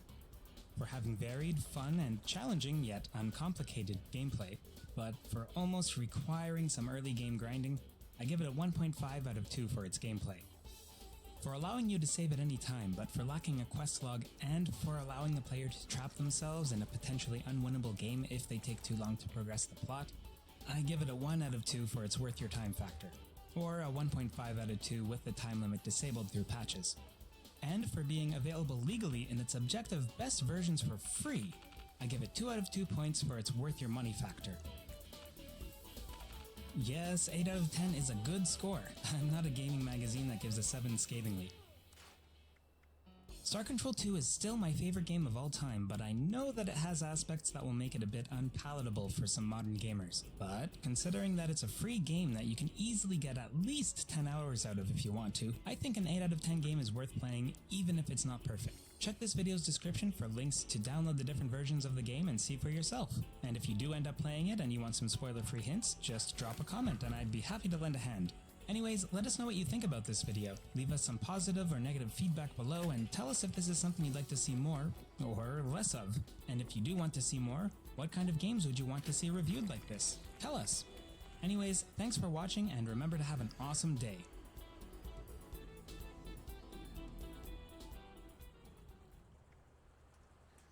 So apparently I can get copper from Landview The structure Lighthouse. of this first section is remarkably traditional. Oh yeah, we were listening to the Vagrant Story retrospective.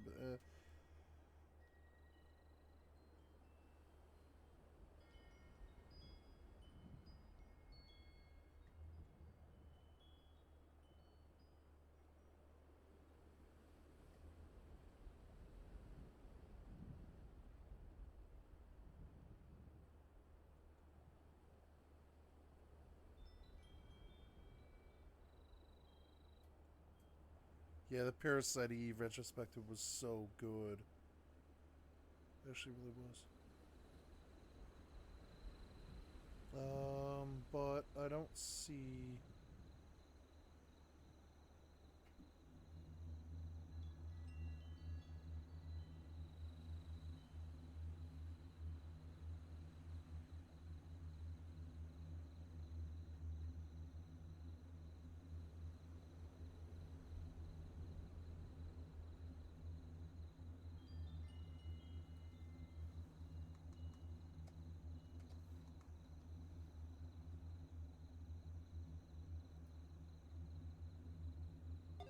Lots of games have very surface level, arcade, fun-oriented mechanics, but some go much deeper, trying to make things granular. And while fun is still part of the equation, a lot of it is about setting up a situation in which you have to learn something very involved and your success at it is incredibly satisfying.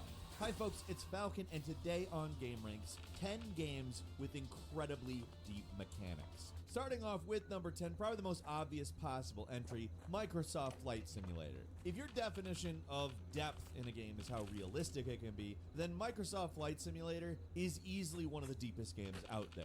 Though it can be played by basically everyone when you have all the flight assists turned on and you use less complex planes. When you turn all of the settings to be as realistic as possible, the game can be as difficult and complex as actually trying to fly a plane.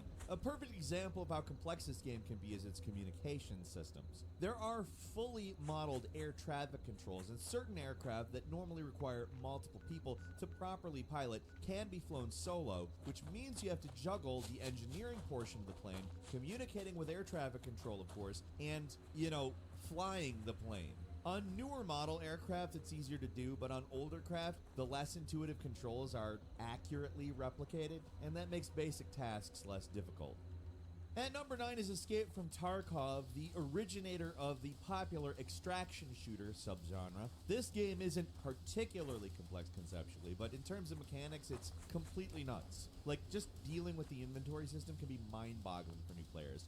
Ammo and clips function just like in real life in this game, so any ammo left in the clip is manually transferred to a new clip, or like a half-empty clip.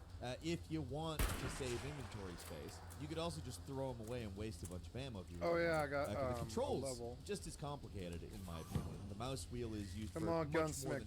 melee attacks in this game. You use it to control how fast I you need move, how low you're crouching. Nope. You can fold or unfold a stock. You can Yeah, it's funny how you manually won't give me blind rifle. gunsmith. Like the That's, amount of like, options for funny. movement in Escape from Tarkov are mind-boggling and often make the game feel a lot more difficult than maybe it would be with just standard controls. That said, it's also one of the deepest shooters out there, mechanically speaking. And number 8 is EVE Online. Now, MMOs are pretty complex already, just because of what they are. But EVE Online is a game that takes that baseline depth and just blasts right past it out into space. Get it? There's a reason the game's often referred to as an Excel simulator, because there's a lot of numbers to keep track of, and spreadsheets are usually the best way to do it. Like, the game was already incredibly in-depth in terms of space simulation back when it first came out, but the level of depth is out of control at this point. The economy by itself is incredibly complicated and entirely dependent on other players. Like, look into the amount of conflict in this game, and the level of depth of the gameplay is obvious, so much so that it can be very intimidating to new players. Like, there is so much going on at any given time that you're not actually going to be able to keep track of it. Again, making spreadsheets very useful, but depending on your focus, like a spreadsheet probably won't even actually keep track of it. At number 7 is Divinity Original Sin 2. Now, there's tons of RPGs out there with a lot of options, but not a lot of depth. Divinity, not one of those games at all, in any way, even a little. On the surface, there's the expected level of complexity for games like this, with, lots of options for class, race, stats, abilities, etc. But that's the easy part. Where this game gets really in-depth is the many, many ways you can interact with the world that are just not immediately obvious. Like how you can hurt undead with healing, but you can also heal them with poison, which is fantastic if you've got an undead companion. Also, undead isn't just like, this enemy's a zombie. Because, yeah, there's similar dynamics to that in other RPGs, but there's also more to just every aspect of this. You can spread water and use ice on it to create a slippery surface. You can set fire to oil to create a blazing inferno. And that's not the only thing that fire does. If you cast fire on water, you create a vision-obscuring cloud of steam, and you can cast a different spell onto that steam to make it into poisonous fog. And hey, you know what you could probably do with that poisonous fog is heal your undead companions. Get what I mean when I say it's more complex? That's just an example of the sort of thing you can do in battle. Outside of battle, just as deep too. Every single NPC can be killed in the game, and they'll show up as a ghost that you can actually talk to. That's not all you can do to someone, though. You can also kill their ghost if you want. You find a chest you can't open, just take the whole thing. It goes right into your inventory. You want to pull a sweet scam? Sell all your crap to somebody, take the money, and then steal all your crap back. Like, as far as mechanical depth, there's few RPGs with as much going on as Divinity 2. At number 6 is RimWorld, kind of a cross between The Sims and Prison Simulator, with a lot more going on. RimWorld is a game with a high level of complexity, but you're free to engage with as little or as much of it as you want. The ultimate goal of the game is simply survival, because each pawn has their own personalities and flaws that can lead to disastrous outcomes if you aren't able to keep everyone's needs taken care of. It can be a brutally difficult game, and just figuring out the interface and figuring everything, that isn't the interface out, I guess, as well. Like, there's so much figuring things out in this game, it's a challenge on its own. But the game is more about just seeing what happens, and it's usually hilarious because there are constant failures. And eventually they just get so funny they can't possibly sting as much as they would otherwise. At number 5 is Path of Exile. Like, look at any of the most popular Diablo-style action RPGs, and look at games with a lot of depth. Really There's usually a lot going on with these games, right? You got the various skills, your loot, your additional mechanics, etc. But by far the deepest and most complex of these games is Path of Exile. Like, look at this ridiculous skill tree. That is where the game starts, and it only gets more complex from there. Instead of having simple skills you unlock, you get skill items that can be inserted into your equipment, like an overcomplicated materia system from Final Fantasy VII.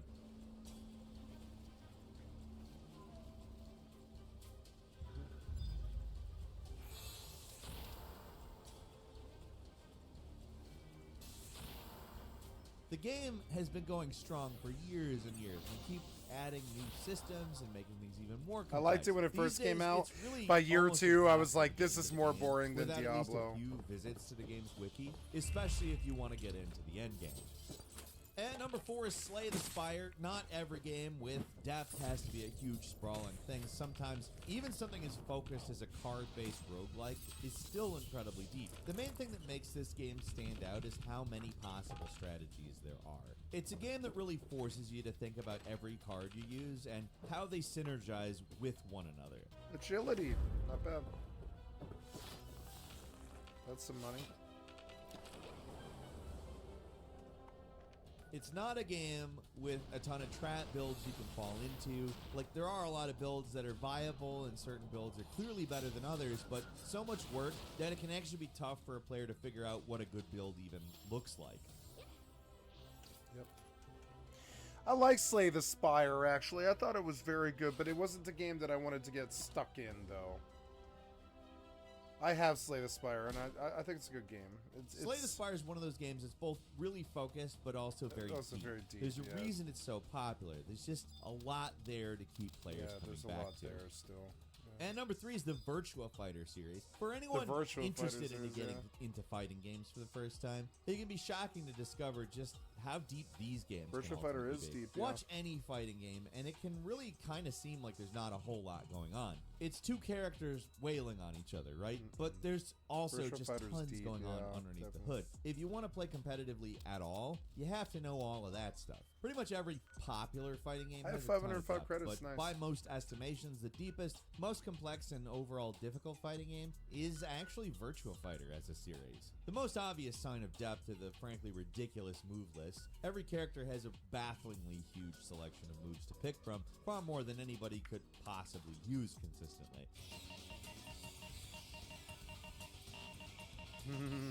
Yeah, every character has so many different The little game combos. isn't about mindlessly mashing up combos and picking the right counter pick. Like There's just a level of strategy involved that you don't normally see in other fighters, as counterattacks and punishes are really important. Like, I'm only scratching the surface here, but to make a long story short, there's so much going on in Virtua Fighter.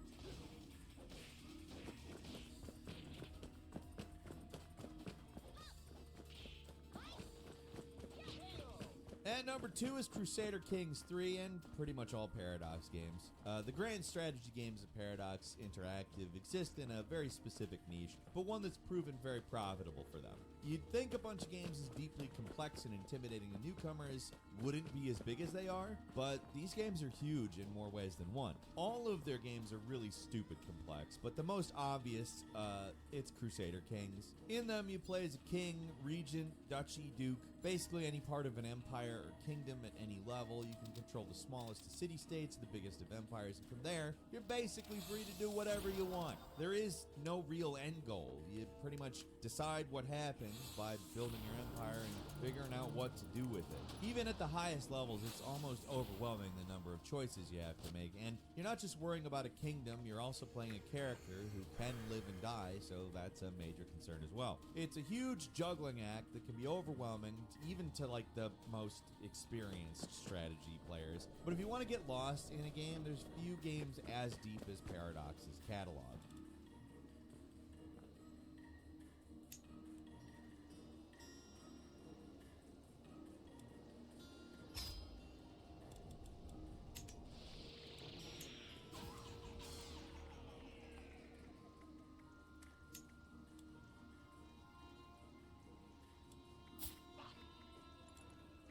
And finally, at number 1 is Dwarf Fortress, often heralded as the deepest game ever made. If you're interested in complex PC strategy games, you've heard of this, right? The concept's similar to hundreds of other city builders out there, but what makes it stand out is the incredible level of simulation on display. Almost everything has some kind of simulation model behind it, and nearly everything that happens has an effect on everything else. This can lead to some pretty crazy and unexpected effects, like this story from PC Gamer about cats getting drunk.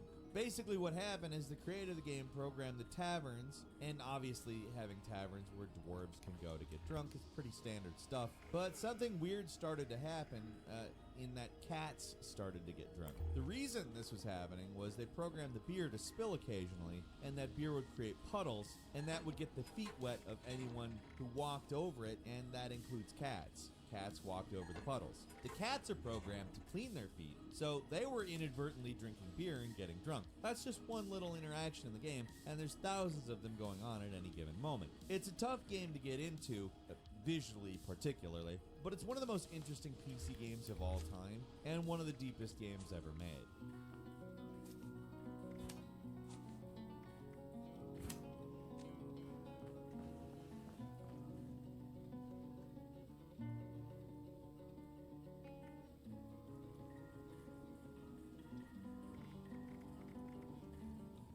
And that's all for today. Leave us a comment. Let us know what you think. If you like this video, click like. If you're not subscribed, now's a great time to do so. We upload brand new videos every day of the week. Best way to see them first is, of course, a subscription, so click subscribe. Don't forget to enable notifications. And as always, we thank you very much for watching this video. I'm Falcon. You can follow me on Twitter at FalconHero. We'll see you next time right here on Game Ranks.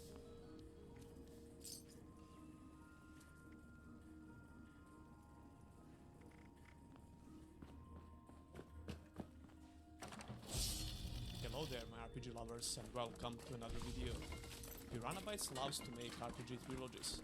The newest game from this studio came out just a couple of months ago, and it was a direct sequel to Elex 1 from 2017.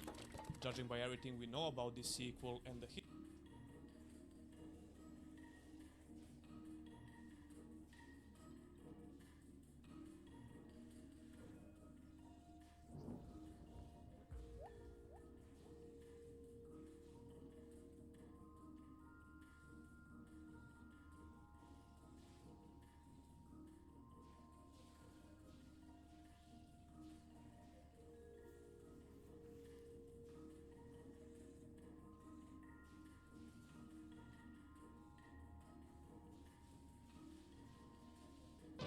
Let's go look at Madular. Madular's good. Let's see what else he can do. Oh, he did the Ultima one. He did this whole Ultima retrospective. That's cool. A quick light review of The Long Dark. Yeah, The Long Dark was an interesting game, actually.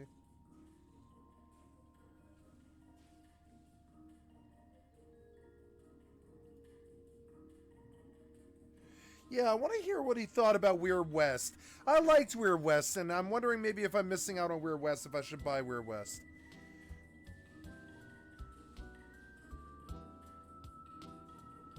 Huh, what do you know? It is flat. Oh, shut up. Oh, never mind. Oh my god.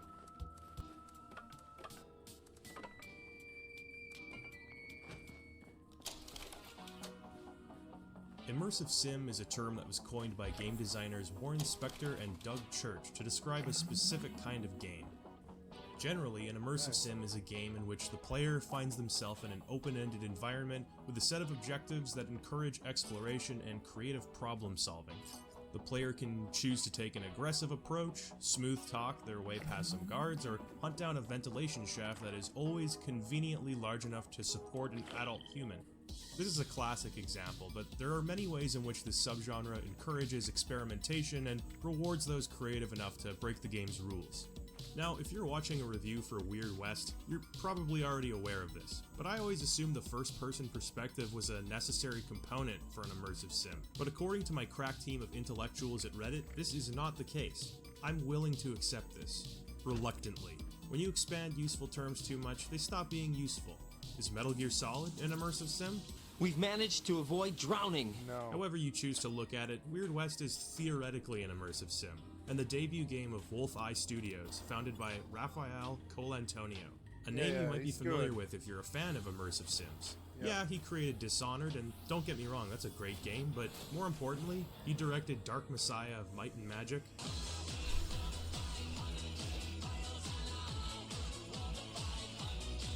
and Arx Fatalis. And I hate the Communicatum rune. I cannot do it.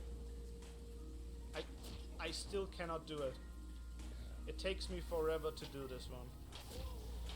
This is actually one of the few times where I really hate the magic system. Neither of these games, despite being great, sold very well, so he's really the harbinger of cult hits, and that rings true with Weird West. The game is presented in a top-down view, which kind of frames it in such a way that you might think it's an RPG. Dispensing with the term that's the immersive part of sim, it that bothered me, but it also is 3D though. It's 3D though. which I've already said. No, you can do the camera perfect. So much it's losing its meaning. It's really a stealth action game with some light RPG elements. The story is presented in a unique way. It was like a stealth action game, and I was like, I don't know. With you taking control of 5 different characters over the course of the game. More on them later.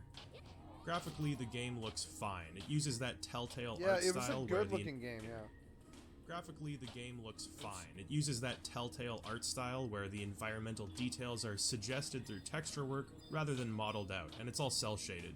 It always makes me think of a Scanner Darkly.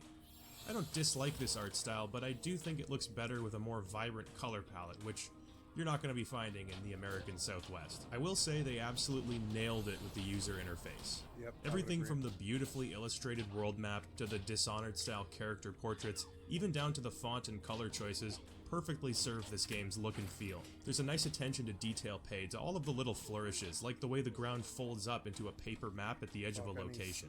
On the topic of presentation, the soundtrack is great. There's a real combination of traditional and non-traditional.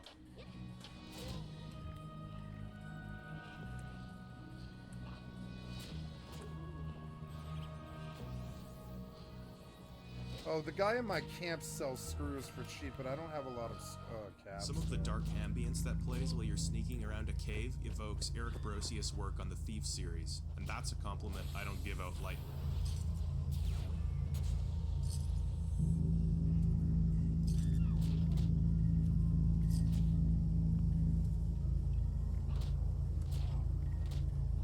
The sound design in general has a real attention to detail. Of course, the guns sound nice and juicy, as it should be. But even the sound of a candle being blown out or a glass bottle being knocked around enhance the immersion in a way that most top-down games fail to do. There's almost no voice acting outside of a narrator. Pistol's grip. It wasn't totally a top-down game. That probably bothers some people, but voice acting is never high on my priority list. Rather, the game does a sort of Banjo and Kazooie thing where characters make weird mumble noises. Weird West opens with our first of 5 protagonists, an ex-bounty hunter named Jane Bell watching kidnappers take her husband and kill her son. Damn, that's one way to start a game. So the player takes control and Jane dusts off her old revolvers.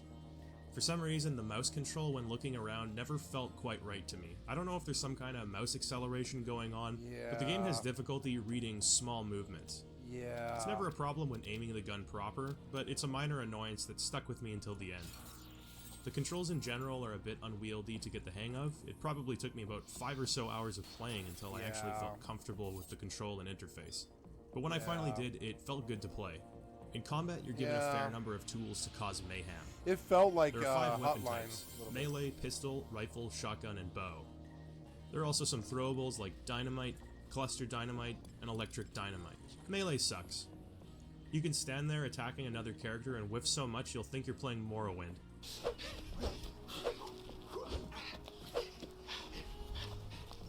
Melee weapons already require you to put yourself in harm's way, so the fact that enemies can actually dodge your attacks means melee is essentially useless. Shotguns serve the same purpose anyway, being a high-risk, high-reward, close-range option, but your shots actually connect.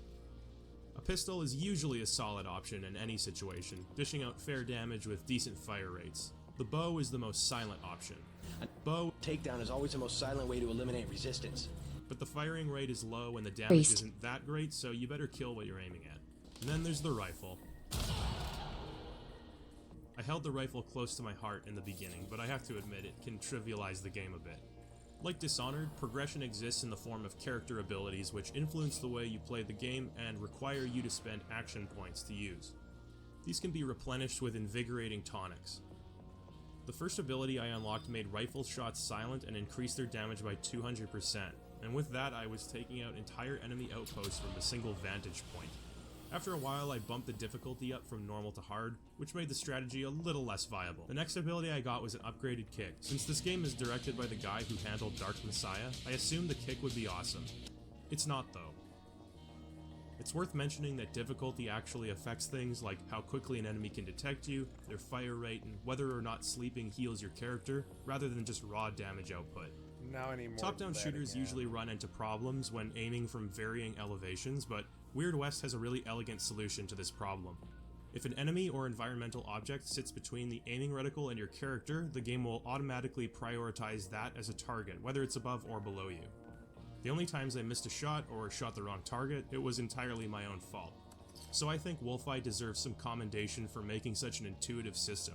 The combat in general has its ups and downs, depending on the environment you're in and how willing the AI is to cooperate, but when it's on, it's on. And that's because on top of your abilities, there's also a dodge roll that slows down time, Max Payne style. This dodge roll is the rug that really ties the room together, and it makes for some badass moments in combat. The battlefields here are often littered with hazardous objects that can be electrocuted, exploded, or dropped on unsuspecting enemies to make for some satisfying mayhem. It never approaches the depth or variety of the Divinity games. That is to say, you can't stab someone to create a blood pool, light a fire on the blood to create blood steam, and then throw a thunder grenade into the steam to create an electrified blood cloud and then teleport the blood cloud over to an enemy to kill them. But it pays to stop and look around at your surroundings before jumping in. If you're covered in oil, you'll take more fire damage. If it's raining, you'll take less fire damage. Also, these rain barrels you can drink from refill. That's cool. Unfortunately, some of the environmental hazards can create moments of such unfettered chaos that I sometimes literally had no idea what was going on. The fights can become so cluttered with enemies, allies, house fires, and bees. Oh, no, not the bees! Not the bees! Not the bees! No. That you have to take a step back and let the dust clear before proceeding, during which time your allies can die. I don't care how advanced or the dogs who become. bite. Seeing an enemy casually stroll next to a TNT barrel is a joyous occasion. Now, this mayhem can be avoided altogether, given that stealth is a perfectly viable option here. Because this is a top-down game, you have a perfect view of the battlefield, and as a result, you're not getting the same nail-biting tension of a Thief game, nor the depth of Metal Gear Solid 5. But it's serviceable. It works using a simple vision cone-based system. You sneak around trying to avoid making noise and just choke enemies out. You can try to go for a melee kill, but I don't recommend it. The enemies, and I'm not kidding here, can dodge your stealth melee attacks. If an enemy discovers the body of a friend, they and all nearby enemies will be put on a high alert status, making sneaking tougher. If they discover you, well, you blew it, big guy. As far as I can tell, you can ghost most of the levels too, avoiding any kind of enemy interaction altogether, but you're gonna miss out on valuable loot. The best thing about the stealth system is a strength Weird West shares with Dishonored, which is that the combat is actually fun and engaging enough that getting caught doesn't feel like such a terrible punishment. In so many of these immersive sim games, combat is so stiff, unfun, or punishing that if you play long enough, you'll evolve another finger, specifically to hit the quick save and quick load buttons. Interestingly enough, the game actually encourages you via a tutorial to quick save and quick load often, telling you to experiment, which I appreciate. So the game is pseudo-open world, broken up into self-contained zones which are separated by a world map like the original Fallout games. And like Fallout, you can encounter random events on your way to a destination. Most of these are simple combat encounters, but occasionally you'll find a merchant selling special items or the odd setup for a quest. By the end of the game, you'll have seen every single encounter about 5 times, so the game mercifully allows you to skip them after seeing them once per character. In the beginning, I was surprised by how brutal some of these encounters were. I was totally unprepared and got decimated a number of times. As far as individual zones go, all I can say is don't expect any levels with the complexity of the Jindosh Mansion from Dishonored, or hubs as expansive and detailed as Santa Monica from Vampire Bloodlines. After beating the game, I'm confident saying this is one of Weird West's weaknesses, the environmental design. In the beginning, I'd been conditioned by other top-down games to stay focused on the X and Z axis, but after realizing there was an element of verticality to the game, I was excited for the possibilities of the level design. At the core of immersive sim design is this ethos. Let me, the player, come up with a solution to a problem. Give me the tools to make that solution a reality, and then vindicate me and pat me on the head while telling me I'm a genius for thinking of it. Making it through a tough stealth section unspotted or mowing down a town full of banditos are all great, but it's those moments where you feel genuinely clever that these games shine. Weird West just felt too restrictive in that regard. The powers can be fun in combat, but there's nothing so earth-shatteringly game-changing as the I was like, yeah, I don't think this is a good game. It didn't have the depth of an RPG. The loot wasn't interesting. The battles weren't interesting. The stealth wasn't interesting. The combat itself wasn't good enough. The difficulty didn't scale well enough, and there wasn't a big enough world. Yeah. It suffered from a lot. I liked Weird West too, which is like as indie games go, Weird West I think is a lot better than a bunch of other indie games out there. Yes, the rope arrow. Such a simple addition. Fire an arrow into wood, a rope extends down from the wood. But it fundamentally changes your perspective of the game world. It guides your thinking in such a way that the experience goes from one of simple first-person navigation to a layer cake, dense with vertical possibilities. The blink ability from Dishonored is another example of this. There's no such thing in Weird West. At one point in the game, I came across an unbreakable locked door. I couldn't find the key, so I started gathering barrels in the area and constructed myself a tower. I climbed over the top and circumvented the door altogether. I got excited, wondering what other situations the game had in store for me. But these opportunities are few and far between. More often than not, the most creative solution to a problem is barrel stacking. But in those moments where Weird West feels confident in letting the player break the guardrails and get creative, is where I see the greatest unmet potential. You'll visit the same locations often, especially if you hunt down a lot of bounties like I did. I got to know Sterling Mine better than my own kitchen. Sometimes you'll return to a location and find that its occupants and layout have changed. Sometimes just a little, other times quite a bit. This is a great touch, and it can keep things fresh and exciting. Sadly, there are so many reused layouts and assets that the majority of locations in the game don't have any kind of Outer identity. Worlds In my opinion, the best Outer option Worlds here would have been focusing on a small number of locations, making sure each one feels Outer unique Worlds was and a bad special, fuck up kind of. Like I kept looking for depth in the Outer Worlds. It was not there. It was not there how I wanted it. It was a good game, but it was not. It was not what I was looking for, and that's like a cardinal sin. It's got to be looking for whatever your game is. I was not looking for Outer Worlds. Nothing in it. Nothing I needed from it.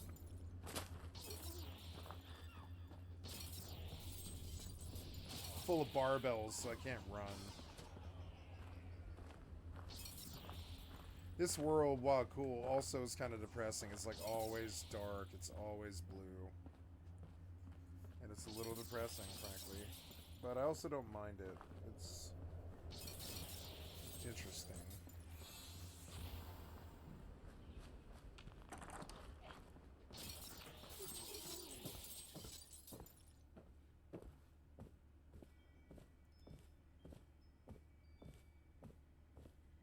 I have to break stuff down here, and I'm gonna need a table to do that. I don't remember where it is. It's annoying. Where's the table at? Table's over here, I think. Oh god. Yeah, it's like on the porch of this house. I passed it a long time ago.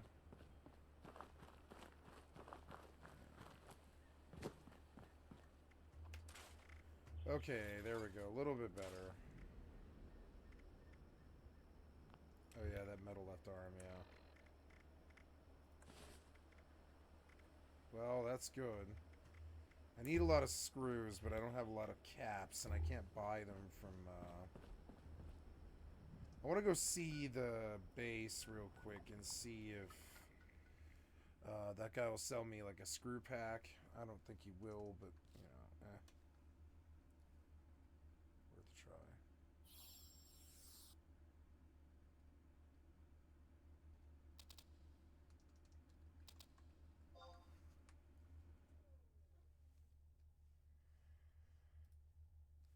I am staying up too late. I need to go to bed. I can't be staying up this late.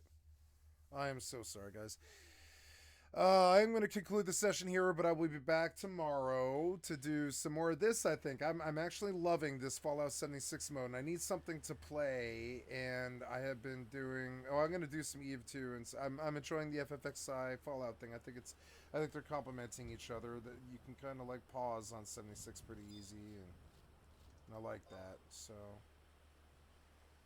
on that note, I'm going to log out all the games, and I'm going to say goodnight. Today I did 6 hours of Fortnite and 5 hours of streaming and recording, and so I will stop there with a 2-hour break in between. So yeah, it's been about 13 hours. I'm going to stop. I'm going to take my pills and go to bed. I love you guys. Thank you so much for paying attention to me, and I will be here tomorrow around like noon or 1 p.m. PST, and that is all I have for you. That is a lot of combat. Yep. Nice free XP. That's good. Yeah, this is my favorite Fallout mode. That's weird. It's actually nuclear. I wouldn't mind having my own custom game. But also, I like this one because it's like it forces restrictions that I actually don't mind, and it's still playable. It's almost unplayable, but it's playable in terms of its difficulty.